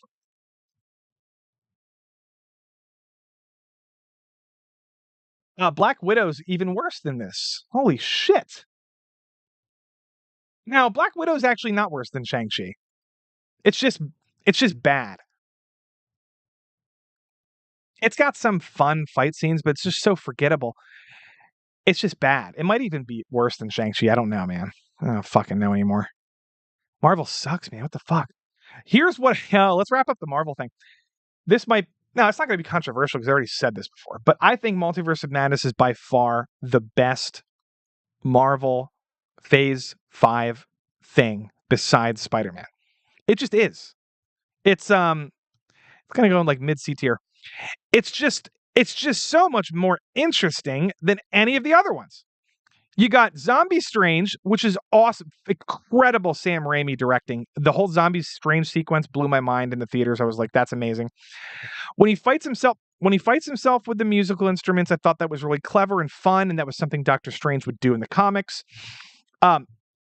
When they fight Shimaggorath, I thought that was actually kind of a fun fight scene when he stabs him in the eye and pops his eyeball out. I don't know. There was like maybe 4 or 5 scenes in this movie that were actually fun to watch, at least, compared to the other fucking movies in this phase. And I will say this, Wanda is by far the most complex female Marvel character in the MCU, period. Period. Anyone else saying that she's like, oh, she's MCU, just like the rest of them. No, she's not like the rest of them. Hello? Taskmaster is nothing like WandaVision or fucking the Eternals people or who were the other fucking Okoye from Black Panther. Wanda is so much more interesting. Even though she has a weird, awkward transition into a villain arc, at least she has a big arc in this whole MCU. You know what I mean? Like, I'm sorry. I'm going to stand my ground with this movie. I thought it was pretty great. Initially, I gave it an 8, then I watched it 2 more times, and the appeal of the whole Raimi stuff like wore off on me. It's probably like a 6.5, 7 maybe. But like, anyway, that's where it's at. It's still more entertaining than White Noise. She defeated herself. Yeah, I mean, but yeah, I agree. I mean, but that doesn't. I'm not somebody who I don't care if that happens occasionally, where the hero doesn't always kill the thing at the end of the movie. That doesn't always have to happen for it to be a great movie, right? Just doesn't. I mean, sometimes that's fine, but when it happens in every movie, then it becomes a problem. Yeah, the ending of this movie bothered me more so because she didn't have a proper send-off. They were just like, well, she's dead. Moving on. And she was like one of my favorite characters throughout the whole fucking MCU. And not favorite, but like maybe, she was a fine character. And then nobody else reacted to her death. They were just like, whoa, nobody's like, wait, Wanda died? No, we just moved on. I don't know. I didn't like the ending. And to be fair, I like Wanda and I think she's powerful and I think she could take on Strange and win. She could do it easily. The Professor X thing's a little bit more ambiguous. She still is unfucking believably powerful. And I don't even care if the MCU's like, and we're going to enhance her power level slightly more. It doesn't bother me. I think Wanda's a badass character. I don't care if they do that. It's not MCU if they do that. The problem is everything else in the MCU is MCU. All the other shit is MCU. So WandaVision seems like MCU. And it's like, it is a little MCU, but like, I don't know, guys. I could defend Wanda if I have to, because I think she's an interesting character. But like, yeah, the movie had major problems. I will say that. Anyway, I don't want to feel like talking about it forever and ever and ever and ever. Pinocchio, excellent. Going up to A, or is it B? Oh boy, definitely A tier. Low A tier for me. Fantastic music, Pinocchio. Fantastic music. MCU power levels are gender based. I don't know. I mean, Wanda in the comics is unbelievably powerful. She fights Dark Phoenix and like fucking beats the fuck out of her. I don't know if I mean, come on. Like that's not the biggest problem with the movie. The problem with the movie is the narrative. Like it doesn't make sense how like she's chasing them constantly and can't catch them. Where the fuck is Vision the whole movie? Like there's other problems in the movie than the fact that Wanda is strong. Like I don't give a fuck. She's powerful in the comic books. I hope she's powerful in the movies. I love that. I want to see powerful Wanda. Anyway. Ghostbusters Afterlife, massively disappointing to me. Just like, it's just straight up like, it's like Stranger Things Ghostbusters boring movie. Like there's nothing interesting about this movie. I don't know. Just boring. Venom 2 sucked. Venom 2 is so bad. Oh my god. Oh my god. Is it better than Wakanda Forever? Oh my god. No, they ruined Carnage. They destroyed Carnage. That's almost a sin. Oh my god, Venom 2 sucks. Sorry. I'm just going to skip talking about it. Cruella is boring and stupid. It's top of D tier. Dumb movie. Dumb Disney live-action Disney movie. Stupid movie. Spirited is a dumb holiday movie with Ryan Reynolds and fucking Will Smith. Will Ferrell. Dumb movie. It's a typical holiday movie. I mean, I just don't like those movies.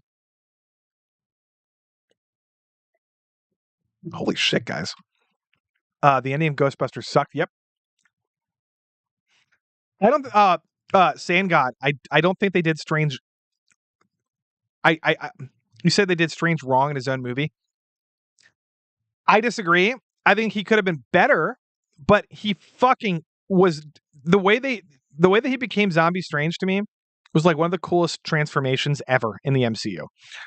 And to me, that was like, as a Doctor Strange fan, like I have the original Doctor Strange run, like the 60s comic run in my house. Like I love it. I fucking loved it. The Dormammu and Clay and all that shit. I love the Zombie Strange shit. And I loved the fight between himself when he kills himself.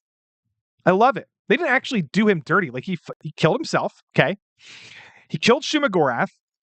He killed, he helped everybody escape. He was like helping everybody the whole movie. Like, playing he was like, I don't know, he's not as bad. Everybody over exaggerates how much they made him like a cuck in his own movie. He actually does shit in the movie. I'm sorry. He just does. I sound butthurt over this movie, but I'm telling you, I'm not butthurt. I just disagree, and I think too many people are misremembering the movie or something. I don't know. Okay. Malignant, fantastic James Wan movie.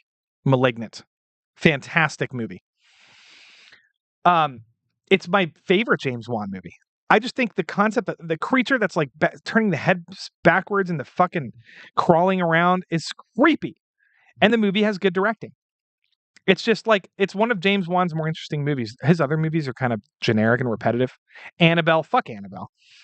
I like Malignant though.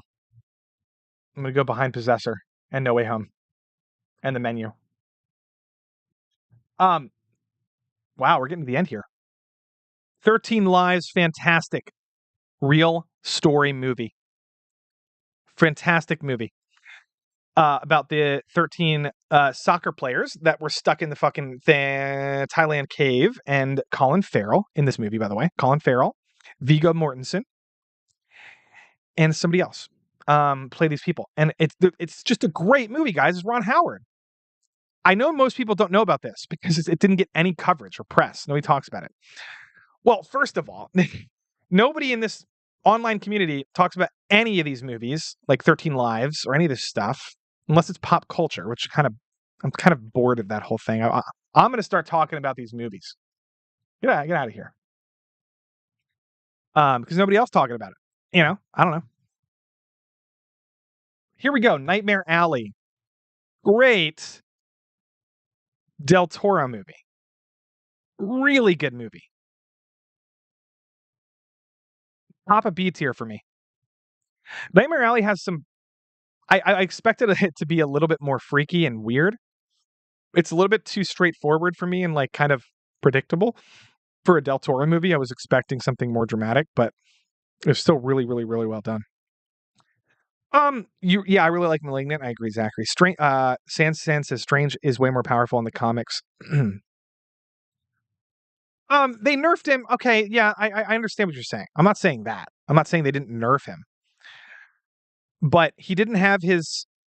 I forget. Wasn't there a reason why they nerfed him in the movie? Like they explained it. I can't remember. But anyway, I won't talk about that anymore. I just okay. Without any equipment such as Infinity Gauntlet and stones. Yeah. Look. I had a whole 4-hour stream where I talked about everything you're talking about. I talked about extensively on Flashcast like 6 months ago. I had all of the. It's been a while since I watched the movie, so I can't remember. But I had reasons for it to. I had my reasons for disagreeing with you. You can go back and watch it. It's kind of cringe, but that's okay. We can disagree. You know what? I don't like Marvel. So if you don't like Multiverse of Madness, I support you because you know what? Marvel sucks. I just thought that movie was entertaining. The Father. Oh my God, guys, this Anthony Hopkins movie. Oh my God, this movie is so sad. Oh my God, this movie hurts me. It hurt me to watch this movie about dementia. And I'm telling you, is one of the most sad movies I've ever seen. And it's just beautiful. Just beautiful acting. Oh man, this movie's so good. This movie's going above. Nope, it's going above Dune. And it's going to the top of A tier for me. Wow. That movie's amazing. Another amazing movie, Judas and the Black Messiah. A tier. Right above Skinamarink. Right below Tar. This is about the Black Panther Party and Fred Hampton. And I'm telling you right now, it's not even woke. I thought it was going to be when I watched it. But this movie is so fucking good, guys. Daniel Kaluuya from Nope and from Black Mirror and like a bunch of other stuff is an amazing. This is where he shines as an actor. If you don't think Daniel Kaluuya is that good of an actor or overrated, you just haven't seen this movie. It's like it's kind of your fault because this movie is why people say that about him. I'm telling you, just watch it. And Lakeith Stanfield, who's in Get Out, and he was in fucking Death Note as L. He played the L in Death Note. Anyway, he's actually a really good actor. He's really good in this. Trust me, this is so much better than Black Klansman. So much better. This movie is amazing. Done talking about it. JC, you don't have any Marvel, Lofty? I have Marvel. I don't even know what that means. I have Marvel comics and stuff. I have a bunch of comics. Mostly X-Men and Strange and a bunch of stuff. The Father, the film that Hopkins got an Oscar for. Yeah. Yes. I think that's true. Yeah. I'm just trying to read chat. Nightmare Alley is too slow. Yeah, Zachary. That's fine. Look, another quote unquote woke movie that everybody's like, oh, it's woke. I'm not going to watch it. That's amazing. Is Harder They Fall. And to me, it's going to the top. It's probably going to the bottom of A tier for me. It's just an excellent cowboy movie. Okay. Idris Elba, Jonathan Majors, who's a Kang the Conqueror. It's all based on real people. Okay. All these black cowboys were real people. Nat Turner, a bunch of other people, right? And the movie doesn't even do anything woke. It has like one woke scene where they're like making fun of white people, but like black people make fun of white people all the time in real life. Like it's just kind of a thing. You know, like I used to drive Uber and black people would make fun of me and like, but they were cool. Like they weren't like being woke. That's just what the fuck. I don't know. That's what they do. Anyway, I'm kind of rambling, but this movie is really, really good cowboy movie and it has really cool action sequences. It has really good gunfights. Idris Elba is amazing. Jonathan Majors is incredible in this movie. And the director is his first movie. He reminds me of like a Tarantino a little bit. I hope he has a good future because this is a really good movie.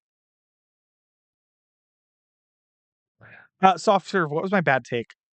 Harder They Fall. I don't know. I talk too fast. Oh wait, JC, you don't like any Marvel? No, JC, I like a lot of Marvel movies. I don't like the newest. I meant to say I don't like the new Marvel movies and where they're going or almost anything since Infinity War. Infinity War is one of my favorite action movies of all time. I think it's an incredible blockbuster, epic fucking movie. Everything about Infinity War, the Thor storyline, the fucking Iron Man storyline, the Spider-Man storyline, every character in that movie, and the Rocket Raccoon, like all that shit comes together beautifully in that movie. I love it. Love it. Love it. Love it. Love it. And the action that when Thanos pulls down a moon on top of Iron Man, I was like, oh my God, this is an fucking anime fight scene. I love this. Loved it. And I love how Iron Man was using his nanotech. He was like channeling his nanotech into like parts of his body, and then it kept getting broken off, and that's why he got stabbed, because like he lost his nanotech. Like, so clever. Such clever fight scenes. We haven't seen anything like that since in Marvel. Never. Except the Strange, like I said, the Doctor Strange fighting with musical notes. That was really clever and fun. But that's about it. It is the best thing Marvel's ever done. I'm telling you, when I say it's one of my favorite action movies of all time, I'm dead serious. I think I gave it like a 4.5 out of 5. Like I've seen that movie like 10 times already. I love it. Speaking of action movies that I don't like, Kong versus Godzilla. This movie is like mid to me because it has really amazing Kong Godzilla fights. And the middle of the earth, like the beneath the crust of the earth, Journey to the Center of the Earth plotline is actually kind of like interesting, but they kind of fuck it up. But other than that, the characters in this movie are terrible. I don't care about anybody in this movie. And they force you to care about people. They're like, okay, now you're going to care about this podcaster. Now you're going to care about this Stranger Things girl. And now you're going to force you to care about them while they're going into, like, breaking into some big, secret base. And I'm like, go, get out of the way. Go show Kong. I want to see Kong. And I'm just like, fuck off. This movie takes so much extra time out of the fun and like sucks the fun out of the whole movie. I'm sorry, it just does. It's better than the first one by far, than Godzilla, the first one, and then King of Monsters. I think Godzilla versus Kong is better because King of Monsters had a terrible fight choreography. It was just very beautiful, pretty images, and then when the fights happened, it was like, oh, we're in an airplane now. Oh, look how cool that is through the airplane side of the airplane window that you can't see because it's foggy. Oh, and then they're running on the ground. They're like, oh, look how cool this fight scene is when we're on the ground and we see their feet. It's like, I'm sorry. Whoever's directing these movies needs to fucking chill and just make a straight up big. That's what Del Toro did with Pacific Rim. The fight choreography in Pacific Rim was it just showed you the action. It just showed you everything. It was like, here's a big giant robot fighting a giant monster. And it did that for like 20 straight minutes. That's why I like Pacific Rim better than any of these movies. Sorry. I like to rant about stuff, and I gotta read chat. Bullet Train, I'll do that next. Sketch, I like Kingdom Monsters the most of the three. Yeah, they're just guilty pleasures. Podcast from Ghostbusters was way better. Yeah, that's true. Look, somebody said something. Oh, Bullet Train didn't like it. I know everybody yells at me about this. This is one of my bad takes. It's actually not a bad take because this movie sucks. This movie has just one nonstop every 3 seconds. Joke, funny joke, joke. And they're not, most of them are not funny, but I'm not even exaggerating. Every 3 seconds, funny joke. And I'm like, okay, the characters, the only two characters are the black guy and the British guy. Hit's character is aloof and stupid, and I've seen him play this character before in other movies. He was so much better in Once Upon a Time in Hollywood as an aloof, stupid character. But this movie, he's just dumb. And then the action in this movie, every action scene in this movie is like ripped from Kill Bill or like some other martial arts movie or like some other John Wick movie. And everything is worse in this movie. It's just flashy, generic action choreography, flashy, flash, joke, stupid. And then don't even get me started about the train crash. Don't get me started. One of the most unrealistic train crash scenes I've ever seen in my life. And everybody survived it somehow. I can't even begin to say how stupid that is. Anyway, I know a lot of people like this movie because that's fine. If you turn your brain off, it's fine. It doesn't bother me. Triangle of Sadness. This is the one that I said that was like the menu, but it's a good movie. It's a good movie, but it's a little bit too. Triangle of Sadness is like the menu, but it's a much more sophisticated, quote unquote, version of it. And it's like Wes Anderson-esque, like comedy / social satire, and I like it. I just thought the third act was really weird and dumb. Yeah. Camelot. He got mad over me about the Bullet Train. That's fine. Look, Camelot told me to watch a movie once and I didn't like it. I don't yell at him about it. Anyway, Greenland. Gerard Butler. It's okay. Just like a typical generic disaster movie. Greenland. It's not bad. It's not bad. I already did Skinamarink. It's on here twice. Avatar. Oh, fuck. Avatar 2. Guys, holy shit. I like it. Okay, this is where it gets weird. I give this movie an 8 out of 10. But look, I like it more than Harder They Fall. I like it more than Pinocchio, Minari, Everything All at Once. I like it more than Bones and All. I like it more than... Oh boy, this is getting weird. Fuck, dude. It's going right behind Nope for me, man. It's...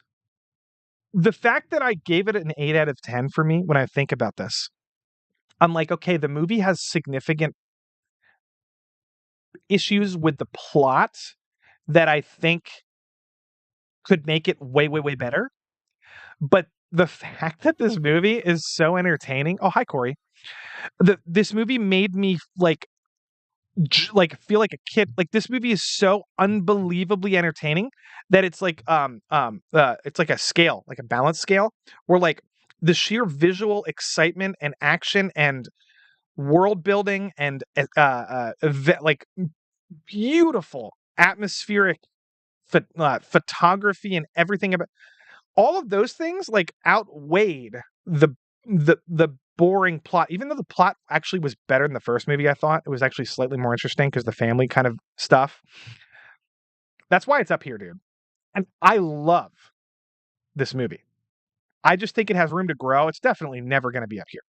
But like one of them, I hope one of them is an S tier for me. I hope the next one is like better. I did a whole stream about Avatar. If you want to know my all thoughts, it's like you just go on my channel. Just go back to my Avatar stream. 3 hours of effects with no plot. Dude, I did. I watched the movie and look, there is a plot and it's not as bad as people. If people are telling you there's no plot, they're lying. There's a straight up big plot in the movie. Like it's I don't know. Maybe that's a meme or like a repeatable or some kind of like thing or people like a talking point. The movie has a plot. Like it just because you've seen it before in Dances with Wolves and The Last Samurai doesn't mean like, you know, people are like, this is just Dances with Wolves in space. And I'm like, well, The Last Samurai is just Dances with Wolves with samurai. Like, so The Last Samurai is a good movie. Like this movie is a good movie. Like, yeah, it's a repetitive plot, but like I never, ever, ever understood that argument. It doesn't make sense to me. You know, if you like The Last Samurai, you'll probably like this movie. I don't get it. Don't get it. Anyway, I kind of nerded out a little bit there about Avatar.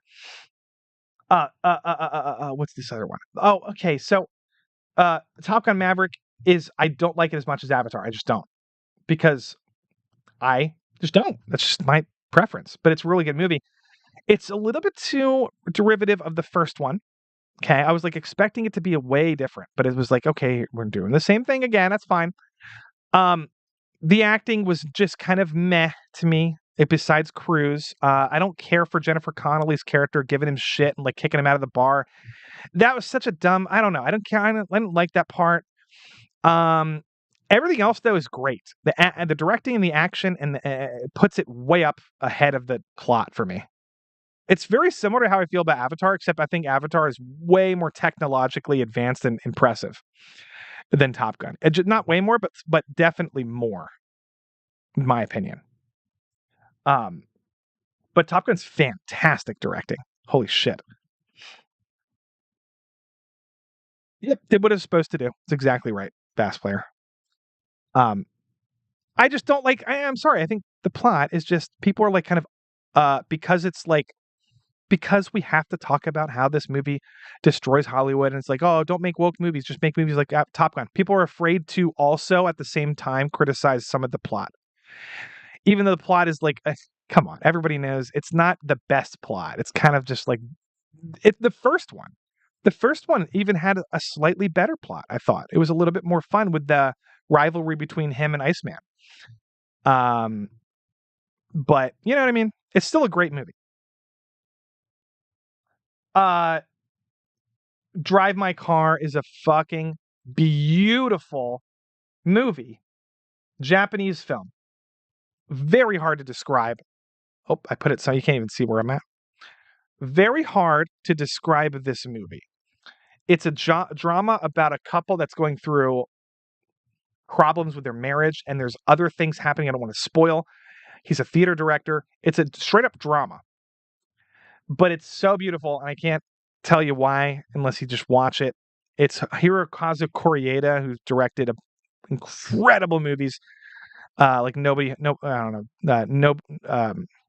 Knows, Afterlife, a bunch of other stuff. I'm a big Japanese like goof, or what the fuck, geek. The Last Duel, Ridley Scott. What are we doing with this one? Oh, you thought it was better than Top Gun 1? I agree. I'll tell you why. I'll put this here. I thought the plot of the first one was like just kind of, classic. Like the whole rivalry thing and the Tom Cruise and the Val Kilmer stuff was just better than this movie. But this movie had way better action scenes. Like it's not even close. And I'm somebody who likes 80s action stuff. Like I people like, oh, 80s movies never they don't age well. I'm just like, well, some of them are like they age really well. Like Alien. Some of them age really well. Terminator. But like, I don't know. The Top Gun stuff is just objectively much more epic and just awesome in Top Gun 2. Otaku. Yeah. Spooky says they are replaying Titanic at theaters. I know, I want to watch it. I like Titanic a lot. I love Titanic. I don't love it that much, but I just like it. It's just fun. It's a great movie. It's it's campy, but so what? So what? It would be probably nice to movie theater experience. Oh yeah, for sure. That it would be. I have to go do that. I have to do that. I've just been watching other shit. Aw. Blade Runner. Alien. Yep. Blade Runner. Blade Runner felt like it, Apocalypse Now fucking, I watched it in 4K, right? I keep stressing this, guys. I keep stressing how important watching movies in 4K is if you can, or on Blu-ray if you can, because I'm telling you, it makes a big difference. When you go from like even think about this. My dad watched Apocalypse Now on VHS back in the day. He was like, I like this movie a lot. And I'm like, Dad, when's the last time you saw Apocalypse Now? He's like, oh, back in the 90s. And I'm like, Dad, watch this with me in 4K. And he couldn't even believe it. He was like, what the fuck? Because I'll tell you, that movie feels like it was made yesterday. It was so ahead of its time visually. And it's wild. It doesn't make any sense. Same thing with Blade Runner, actually. Yeah, like, look, I'm telling you guys, I mean, 1080p, whatever, DVD quality is fine sometimes, but like, that like, something about the 4K resolution on a nice TV with HDR something about it just like just immerses you more in the movie. And this is what bothers me about people who do who watch stuff like Cocaine Bear or whatever the fuck these new movies are coming out are with the cam recording, and it's like the everything's whitewashed and there's like every color is the same, and it's like there's a logo on the bottom of the person who recorded it, and it's just like, and the audio is all mono. I don't understand how those people can enjoy what they're watching ever. And I feel like their opinions about what they're watching are always, always, always going to be negatively affected. And I'm never, ever, ever, ever going to trust them about anything. If they say a movie's bad, I'm going to be like, well, you watched a camcorder version. Sorry. That's just what the fuck I'm going to do, guys. I don't give a fuck. I think that's fine if you want to do that. But like, don't like come at me and like yell at me about the visual effects and how bad they were when you don't even know. Like, there's no way you could know. Or the sound design. Like, you don't know. You watched it in mono quality. You don't know about the sound design of Dunkirk. You don't know about the fucking resolution, how realistic it looked. The Avatar 2, the skin tones on the characters' arms, or the water quality. Like, you watched it on a 480p ripped version of a camcorder. Guys, that's such a pet peeve of mine that I get autistic about it. It's big mood. Yes, sketch. Big mood. Big mood, Lofty. Sorry. I'm sorry. Let's go back to this stupid thing. Speaking of Christopher Nolan Dunkirk, here's Tenet. Didn't like it. Very confusing movie, hard to follow.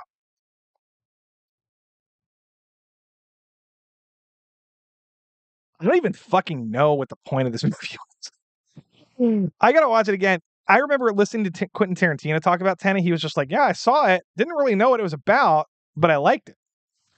And that's how I feel about it. Except I didn't like it as much. I think he was butt fucking Christopher Nolan at the time because they're friends.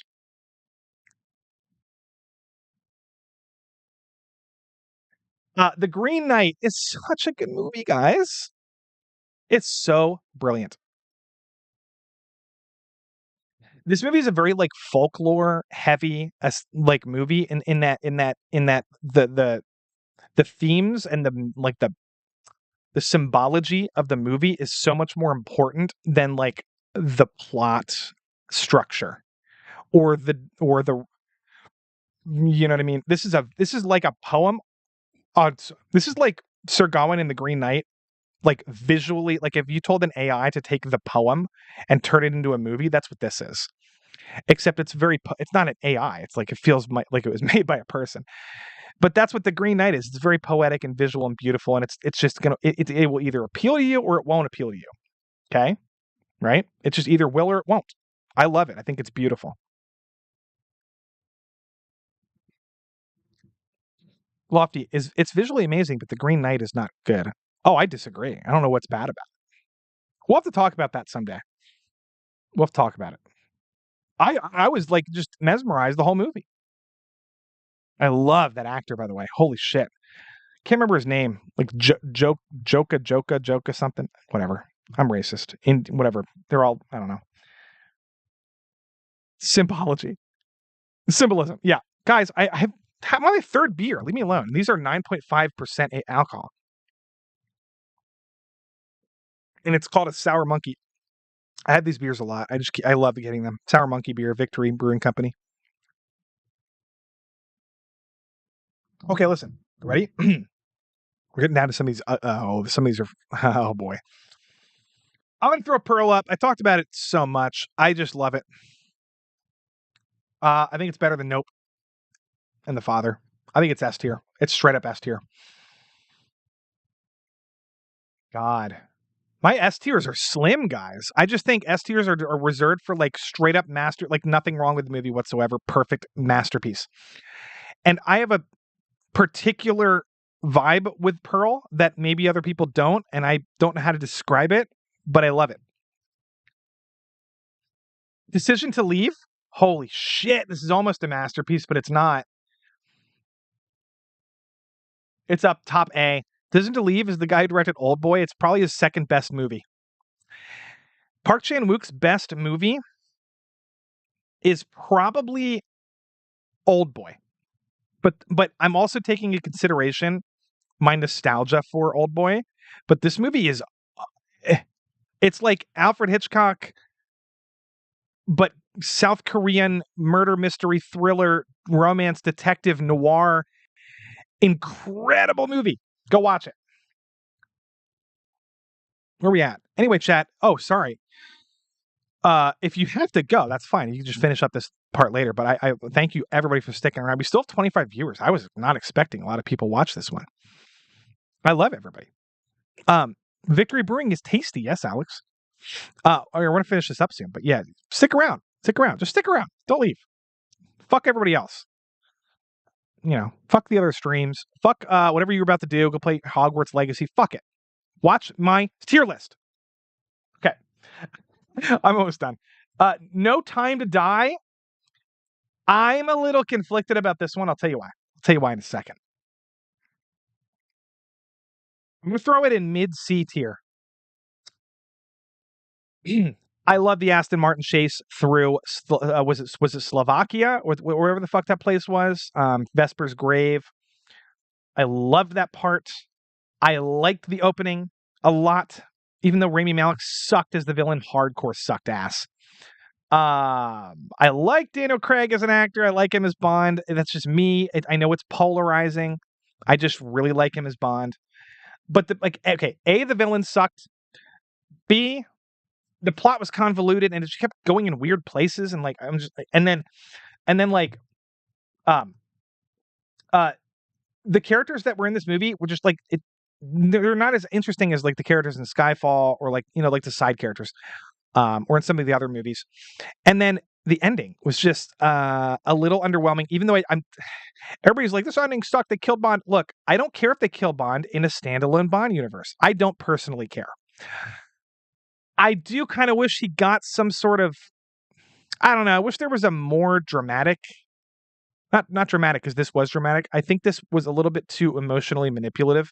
I did cry a little bit. I teared up because I don't know. I've been with this guy for 5 movies and his daughter. And come on, it's a little, it did a good job, but too much emotional stakes and not enough cool set piece action sequences. Like a Bond should have. That's just my opinion. Oh, the audiobooks, Alex Moore. Oh, okay. X, I liked a lot, buddy. I know somebody said they didn't like the second half. I liked it a lot. It's going into B tier for me. It's going right around here. I just thought it was really, really, really good vibes, 70s vibes. I love the kill sequence scenes. Everything about the kills were awesome. I didn't mind that they were old people. I didn't mind it at all. I think it's a cool concept. And I think they've killed a lot of people in the past, so why wouldn't they still be killing people? And then when she stabbed him in the face with the Deep Purple playing "Don't Fear the Reaper," da, da, da, da, da, and she's like stabbing in the face, da, da, da, da, da, da, da, da. And it's just guys, that scene blows my mind every time I watch it. I'm sorry. If you don't know what I'm talking about, go back and watch that scene and turn the volume up really, really loud and just stare at it. It will I don't know. Something about that scene just got into my body and made me ugh. I don't know. The Hunt. Oh, The Hunt is that movie where they killed conservatives. It's actually not a bad movie. It's not a bad movie. It's a weird movie. I thought it was going to be more interesting, but it's kind of just it's kind of a mid horror movie. But the concept is kind of gimmicky because they're we're going to kill a bunch of conservatives, and the conservatives fight back, and some of them die. I don't know. It's just kind of too gimmicky for me. I don't know. Prey was also good, but it's not. It's fine. It's below old. It's right around here. Prey had good action scenes. Dan Trachtenberg's a good director. He did 10 Cloverfield Lane, which I really like that movie. It's a good thriller with John Goodman. Really good directing. I mean, it's not the best movie, but the directing's good. Good. He reminds me of M. Night Shyamalan a little bit with his camera choices and editing. But Prey is just good action, you know? And it didn't bother me too much. I don't think it was as woke as people thought it was. It was just, I don't know. It was just entertaining. Just like, entertaining movie. The dog was fun. Yeah. Willy's Wonderland, hated it. I cringed through this whole movie. Didn't like any of it.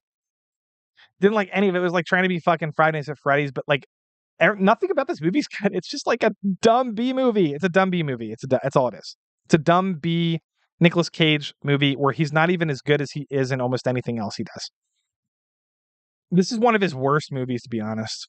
As an actor, it just has like stupid puppets. Like, I don't care. Welcome to Raccoon City is actually a decent adaptation of the game, but it sucks. How does that make any sense?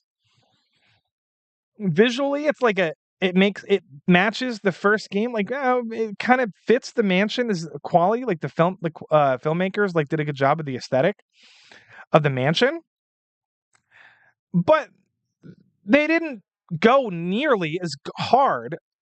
They didn't do like they should have done so many other things than what they did in this movie. They pussied out. They made these weird characters different than they are in the games. Like, I don't fucking know. This movie's just not a very good movie. That's all. I can't describe it. I'm also trying to wrap this up. Jurassic World Dominion sucks. Absolute. It sucks. It sucks. It sucks. What the fuck is the dinosaur called? Stegosaurus cock. That's what it sucks. Wait, let me be realistic. It's better than Shang-Chi. It's better than it's better than Cruella, and it's worse than Bullet Train. That's where I'm having it. It's just nonsense. The movie is nothing like the original. I was oh my god, guys. This whole new Jurassic World franchise is so far away from the original movie's concept and vibe and like purpose and quality and reason. The reason why it's such a good movie. None of these new movies are even close to matching it. It's like they're doing their own thing. They're just like, woo, look at us. We're going to do motorcycle chases through France. Like on Jurassic, raptors are chasing us. And then we're going to get on a helicopter. And then we're going to go across this place. And then we're going to fall out of the helicopter because there's birds chasing us. And then we're going to land. And then we're going to go this way and that way. And then we're going to meet these nostalgic characters. And I don't know. I'm being retarded. I'm just straight up being retarded. But that's how bad the movie is.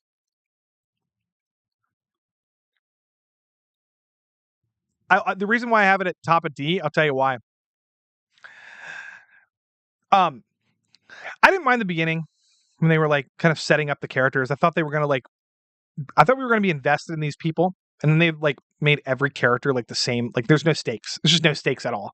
Like nobody dies. It's just dumb. Anyway, I like the Therizinosaurus and the T-Rex fight. Or was it the Therizine and the T-Rex? Big chicken dinosaur is my favorite dinosaur ever. And I think they did an excellent job in this movie with it. When she's hiding under the water, looking up at it, trying to hide, is terrifying. That's the best part of the whole movie. When the creature with the claws, it's called a Therizinosaurus, was chasing her. And it's like, and at the end of the movie, they did a good job too with that fight scene. That's it. Only good part of the movie. Power of the Dog is an excellent movie. It just has some. I'm going to put it top of B, above Nightmare Alley for me. Power of the Dog is a Jane Campion Western movie. It just has really good acting and really good dramatic tension between all these different characters. I can't describe why it's so good. It's just it's like a stage play. It's just really, really, really well done. It's slightly woke, but it didn't bother me because it's not, like I said, sometimes a bunch of this stuff is woke, but some of this stuff I have at the top of my list. If it's done well and is woke, I don't care. I'll just be like, Now, my favorite movies are generally not woke, right? Like all my S tier movies. There's nothing woke about The Northman. There's nothing woke about Banshees. There's nothing really woke about Pearl, except you could say it's a feminist movie, but it's not really feminist. It's not really a feminist movie. There's nothing woke about The Father. There's nothing woke about Decision to Leave, Infinity Pool, Dune. Come on. Dune has a race swap character. That's about it. Anyway, I liked it. I like it. Skip this. I already did this one. The Tomorrow War sucks. It's so goofy and dumb, and it's like a video game. I didn't like it. I like Bullet Train more than Tomorrow War. I didn't like it, man. This is not good. Sorry. The Batman. Oh boy. The Batman is so, guys, it's so cool on a visual level because of the way they shoot the character and the Batman in his suit, and the way they shoot Gotham, and the way they have the lighting is more of like a it's I don't like saying film noir when it's not film noir, because it's like film noir is straight up black and white, but this is kind of like, you know what I mean? Noir, kind of vibe. And then I thought Robert Pattinson was incredible as this like vampiric character, as like a different kind of psychologically disturbed Batman. And there's a lot, guys, there's so much going on with his psychology in this movie. People like don't talk about it enough. But that's why I like the movie more than other people. And also I thought she was hot as fuck as Catwoman. I just want to I'm looking at like 17 pixels right here on my screen, but I'm turned on by the 17 pixels on my screen. Like that's how hot she is. She's so hot. She can make 6 pixels. Like she can like make me horny with 6 pixels. That's how hot Zoe Kravitz is. I'm sorry. Anyway, the rest of the movie is just like really good. I like it. I like it. It's not as good as Batman Begins, I don't think, but I like it. I just like it. I think the next one's going to be better. The Fabelmans is a fantastic Steven Spielberg movie. Fantastic movie. A tier for me. A tier for me. A tier for me. Wow. It's just a really good movie about cinema, and like as a person who wants to be a movie director, like I've always wanted to be. Not everybody can be, but like as somebody who wants to be, it's like this movie really like it hits me hard. And it's a really good movie about family. It's just a great movie. I'm a cat person. Yeah. Invisible Man is a very mediocre mid horror movie. And I like the Invisible Man as a character, but it's just this movie is just kind of mid. It's better than, all right, I'll give it some props because it has some cool visual effects. It's like up here, somewhere up here, top of C tier. Army of the Dead sucked. I can't think of like much good about it, guys. It's like better than Willy's Wonderland, maybe. And Bullet Train's better than Willy's Wonderland. That's about it. Army of the Dead is gay. They took out Chris D'Elia because he was like, well, he canceled because he like whatever sexual assault or something. Rumors. There's like, allegations against Chris D'Elia. Blah blah blah blah. Guess what? No, Chris D'Elia was never charged with anything whatsoever. Now he's had a podcast going for the past year and a half, 2 years. Okay, all the charges were dropped. Nothing came of it. It was a circumstantial thing with somebody who snuck into his after a nightclub after the comedy thing, and he thought they were overage because they were at the nightclub, but apparently they were 17 or something. Anyway, the whole point is he got like railroaded by a bunch of like media outlets, and they took him out of the movie. Okay, they took him out of the movie, ruined the movie, but because of it. Okay. Put in some dumbass, ugly SJW looking weirdo instead of him. Anyway, ruined parts of the movie because of it. Guess what? Guess what they didn't do? They didn't take out Ezra Miller, even though he got arrested. Ezra Miller got arrested. And Chris D'Elia does the funniest. I'll post it on Twitter tomorrow. It's the funniest reaction to Ezra Miller being in The Flash ever. He's like, it's all about the money, though. And that's what he says. It's so funny. He's like, cha-ching, it's about the money. It's funny, guys. Ty West has better movies. Yeah, okay. I can't stand the Innkeepers, but that's a totally different conversation I don't have time for. House of the Devil is amazing. And I think it is better than X. I agree. But I don't like the Innkeepers. That's okay, though. I can't talk about all this shit. Knock at the Cabin is so good. It's not quite A tier. It's like mid. It's like upper B. I watched it 3 times already, guys. My mom just watched it. Dad watched it tonight, and I watched it with them. It's really, really, really good. Really satisfying suspense movie. It's not nihilistic. It's got some hope, in there mixed in with it. Great acting by Dave Bautista. Great acting by Jonathan Groff. Great acting by the Asian kid. I'm sorry, it's just a great movie.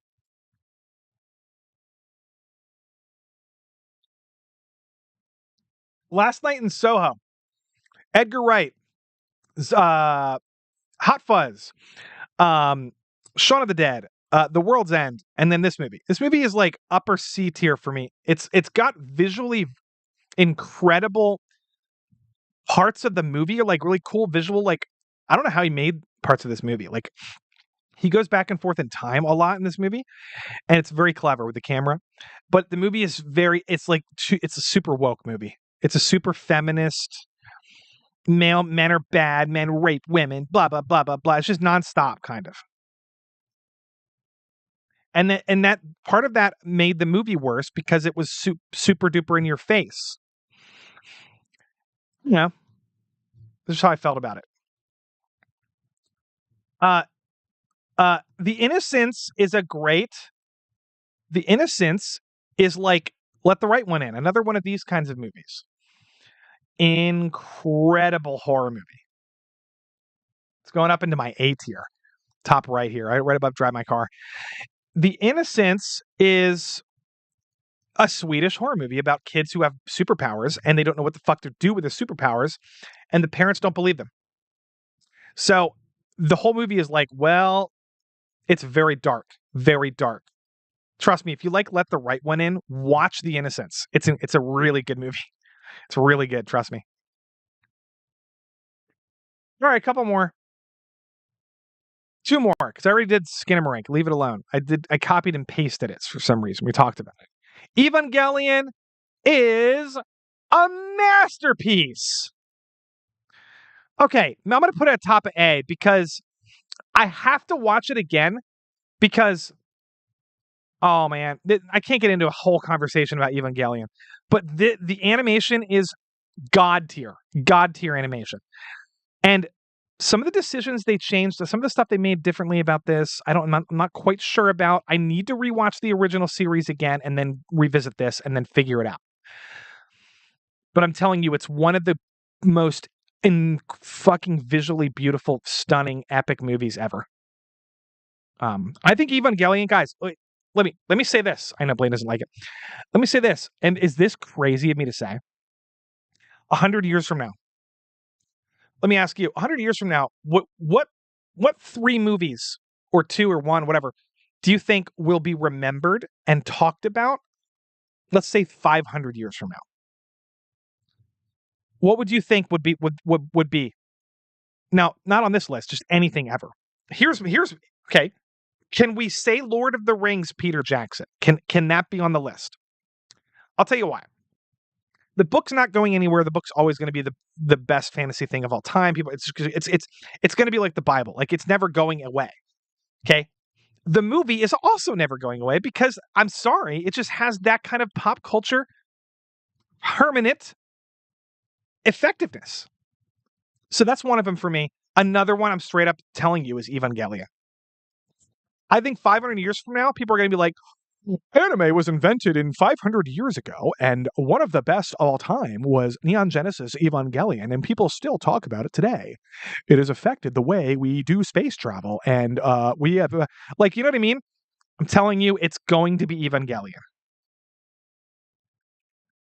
Josh says Fury Road Mad Max. Maybe. I mean, Mad Max is a little bit too niche of a sci-fi thing for me, but it's maybe because of like the setting and stuff. I'm not sure. Shame and Drive. Well, Drive. Yeah, I don't know. I don't know how many people are going to be talking. I'm trying to think big scale. Like 500 years from now, who's going to be talking about these movies? Are people going to be talking about Tarantino 500 years from now? I don't know, but I know for a fact that Tolkien is going to be around, and that's why I said Lord of the Rings. And I still think Evangelion and maybe The Matrix. Maybe that's another one, the first one. Last but not least, Sonic, just because I know it's controversial. Not a fan. I'm not going to say it's terrible, but it's similar to the Ghostbusters Afterlife to me. I'm disappointed. It should have been animated. It should not have been live action. I love Jim Carrey, but even Jim Carrey couldn't save this movie from being a mediocre, not funny. I mean, it's funny if you're 12, and it's funny if you're suspending disbelief, and if you're like pretending to be a little kid. In that sense, it's kind of funny. But even like movies like Toy Story and like some like Pixar movies have like much more clever, funny humor than this movie. This movie is just straight up like a kid's movie. Like I've seen adult kids movies before that are funny and like clever, and like Ghibli movies, for example, are kids movies that appeal to adults. This movie is just a kids movie that appeals to kids and also giant kids. And I'm a giant kid, but I still thought this was a little bit juvenile for me. Didn't like the humor. Now that's just the humor. The plot to me is just like, I don't know. I didn't want to see this plot. It's boring. It's like, I want to see Sonic Adventure. This is just like, okay, I guess I understand it. The live action stuff bothered me. I don't like live action. Detective Pikachu was the same thing for me. Live action Pokemon with real people screaming. They see a fucking Lickitung. They're like, fuck is that? Like, it's funny, but it's not. I want these movies to be animated like Mario, guys. I want the Mario hype to explode. And then I want to see Mario, Donkey Kong, Yoshi, Sonic, Pokemon. I want to see all of those movies with high quality animation. And I want that to be the next Pixar. I want all of these video game movies to come out, and I want them to be the next Pixar cinematic universe, whatever the fuck. And I don't think the live action movies are good enough. They're just not good enough. Sonic deserves way better. This movie is just kind of mid. Overrated. It's got like a 96% or some fucking shit on Rotten Tomatoes. I'm just like, what the fuck? This movie is not even close to as good as like Toy Story or fucking Monsters Incorporated, any other kids movie that I love. E.T. is so much better than this. I just watched E.T. the other day. It's a masterpiece. This movie is like dumb compared to E.T. Come on, guys, be realistic. You liked both Sonics, but okay, I understand. Everybody likes. I get it, but it's not like amazing. It's like people are like giving it 10 out of 10. I saw the reviews. I read the reviews in Rotten Tomatoes. They're like 10 out of 10. My kids love this movie. 10 out of 10. This movie is not woke. 10 out of 10. This movie is. They changed the. Oh my god! They changed the animation of the character because the fans complained, and because they listened to the fans, automatically 10 out of 10. It's like, guys, can you? The movie's fine, but like, it's not amazing. Holy shit! God, I think this is one of the most overhyped movies in the past like 5 years. I'm just dead serious. Sonic. If everyone was just like, "It's a good movie," and if like people talked about it, "It's a good movie," like I wouldn't care. That's fine. But everybody was like, "Oh, Sonic 2 is the best thing we've seen in 10 years." You know what I mean? The hype was ridiculous. And the second movie just didn't even appeal to me at all. I don't know. I just went on a rant there about Sonic, but I am convinced. You couldn't convince me more that these movies should be animated. You can't. I'll never agree with you if you think this should be live action. I just won't.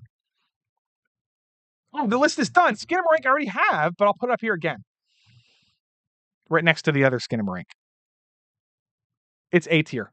But by the way, I don't recommend this movie unless you do research into it. Anyway, look, guys, look at my list. Holy shit, look at my list. Okay. I have 3 S tiers. Isn't that weird? Only 3. I'll tell you why. I rate movies on a 1 to 10 scale rating or like 1 to 5 or whatever. And I don't put a movie on S tier if it's like, let's say it's like some people are like, oh, Top Gun is the best movie of 2022, therefore it goes into S tier. I'm like, no, just because it's the best movie of 2022 doesn't mean it's automatically S tier. Maybe 2022 didn't have an S tier movie.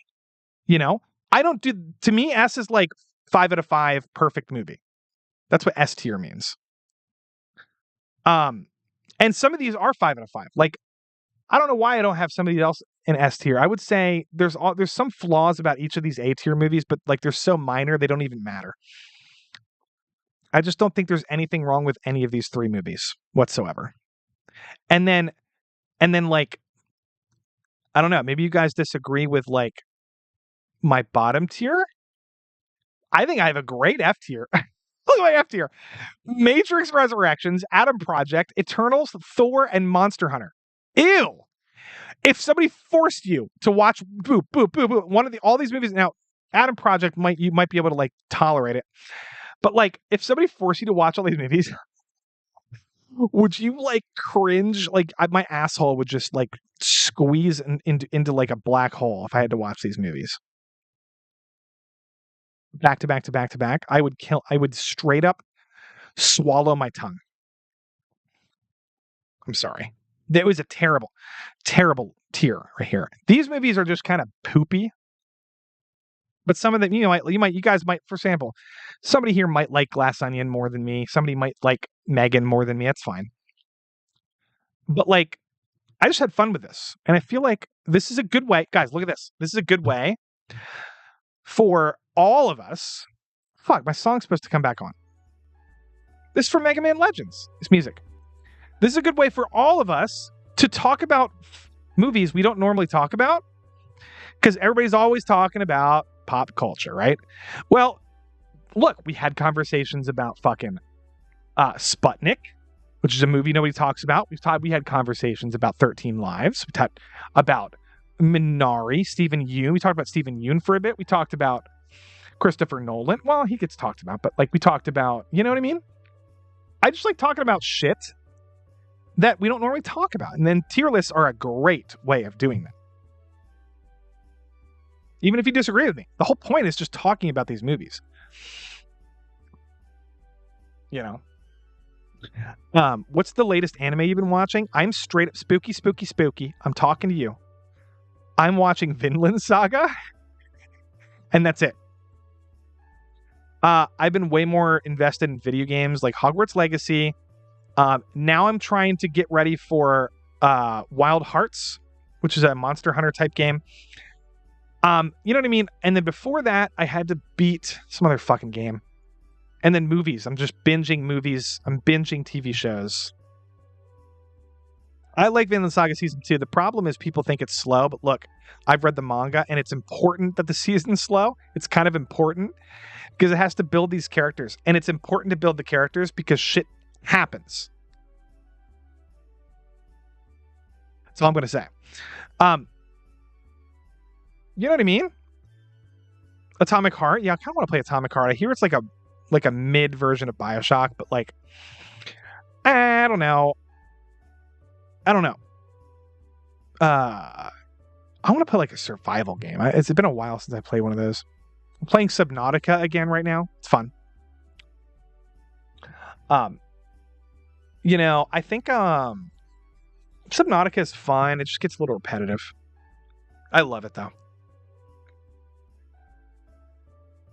Inland Mondays, man. It's a movie for me every week. Yep. Oh, listen to this. Attack on Titan. Hear about this. Don't spoil anything, please. Final season is going to be split up into 2-hour-long movies. I just found out about this. Okay, now, I kind of like it. Because I'll tell you why. Whenever an anime studio does a movie or like a long episode or something, they put way much more effort into the animation. And I just think Mappa's going to do fucking excellent work with the animation. I don't know what happens, so don't spoil anything. But I'm hyped. 100% Metroid recently. Holy shit. Yeah, Hogwarts Legacy's fun. I need to finish it. I'm like 30 hours in. No, Attack on Titan's not finished yet, guys. It's gonna finish in January of 2023 or something like that. But like, yeah, I mean, anime is just not my priority right now. I want to watch the Slime Show. I want to watch fucking other shit that I'm like not watching. I just finished. Oh man, guys, I recommend Ranking of Kings. It's so fucking brilliant. Ranking of Kings is a beautiful anime. And then Spy Family. Anyway, guys, thanks for hanging out. Guess I forgot to say. People are leaving, but anyway. Next week, I think we have a big guest, just like Melanie Mack we had on last week or whatever. I think I have another big one lined up. I guess I can go ahead and announce it. I think Drunk 3PO is coming on next week. So if you guys want to, he's coming on my stream. So the chat will be much, smaller than his chat. But the point is, you'll have more opportunities if you want to ask him a question or whatever the fuck. So tune into that. Tune into that stream. I'll read, you guys have any questions for Jay and ask him about Gina or I don't know, whatever you want to talk to him about. Tune into that stream. It's probably going to be Tuesday or Wednesday or Thursday. I'm not sure. He's doing a comic book tour right now, so I have whatever he's available. I'll tell you on Twitter, and then I'll try to do like a 3 to 4 hour in advance host on YouTube. Bear costume, probably not. The Prime remaster is beautiful. I don't know. What's the Prime? Fuck. Yeah, so I don't know, video games and shit. I've been taking up my time and like trying to be streaming and creative and making. Oh, I'm working for the Kino Corner now. I'm doing video editing for him. I'm looking at working for another person soon, and maybe I'll announce that soon. Anyway, anyway, you guys, enough about me. What about you? Oh, let's see. Let me think about this for a second. Do you guys know of any? Okay. Do you know of any like survival? Okay, Sons of the Forest, I think comes out soon. I hear it's great. I need to know if it's good. Because I'm trying to think of something that I can play on stream, and I'm very weird about playing games on the stream because look. Okay. When I'm sitting here on my computer, I'm just trying to imagine myself playing right now. I'm like, okay. I have to lean back. I gotta relax. I gotta my microphone setup's weird where I have to lean forward a little bit to talk so you can hear me. Like, I don't know. Can you hear me? Can you hear me way back here? Is that like a problem? Is this kind of a problem? If I talk like this, because I need to get a boom arm or something. Like now it's better, I'm sure. Anyway, that's not the only point. The other problem is when I don't know how people game on stream. They're like, I'm going to play a 50-hour game all on stream. I'm like, well, my chair's not that comfortable. Like, I don't know what the fuck to do. To me, it's got to be like a survival game that I can jump in, jump out. I don't have to play for 7 hours a day. You know what I mean? Oh, so maybe it did sound good. Okay. Paranoid about my mic. So maybe I'll play Sons of the Forest. Although maybe there's another survival game underwater about sharks. I might play that one. That sounds fun. Anyway, guys, would you watch me play video games? That might be fun. I might do Twitch. I don't know. Rumble is still up in the air, guys. I might be working with Rumble. I'm just trying to think about YouTube because YouTube's kind of poopy. I thought I could grow on YouTube more solo, but it's hard. I'm thinking about Rumble. But I would always be on YouTube. I'll never not be on YouTube. Like, you don't have to come to Rumble if you want to watch my streams. But the point is, I might do Double Down. I don't know. Hey, watch trust me. Okay? Watch 13 Lives. This movie's good. Colin Farrell. It's a good real life story. It's nice. It's nice. I'm just looking at some of these movies. Watch Judas and the Black Messiah. Just watch it, guys. If you like his period pieces like this, the Black Panther Party, it's a great movie, guys. I just recommend it. Highly recommend it.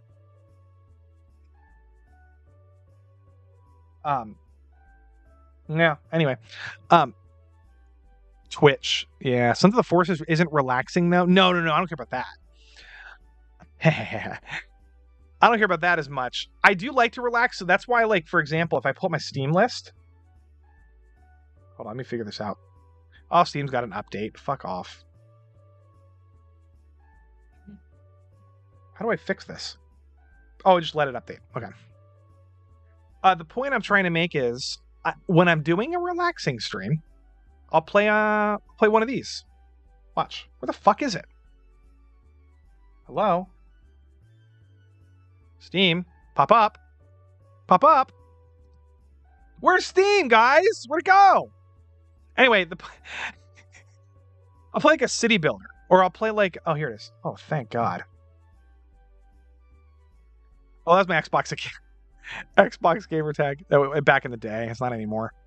Okay, here we go. So, here's my Steam list. Oh, boy. What's going on over here? Oops. Here we go. Look.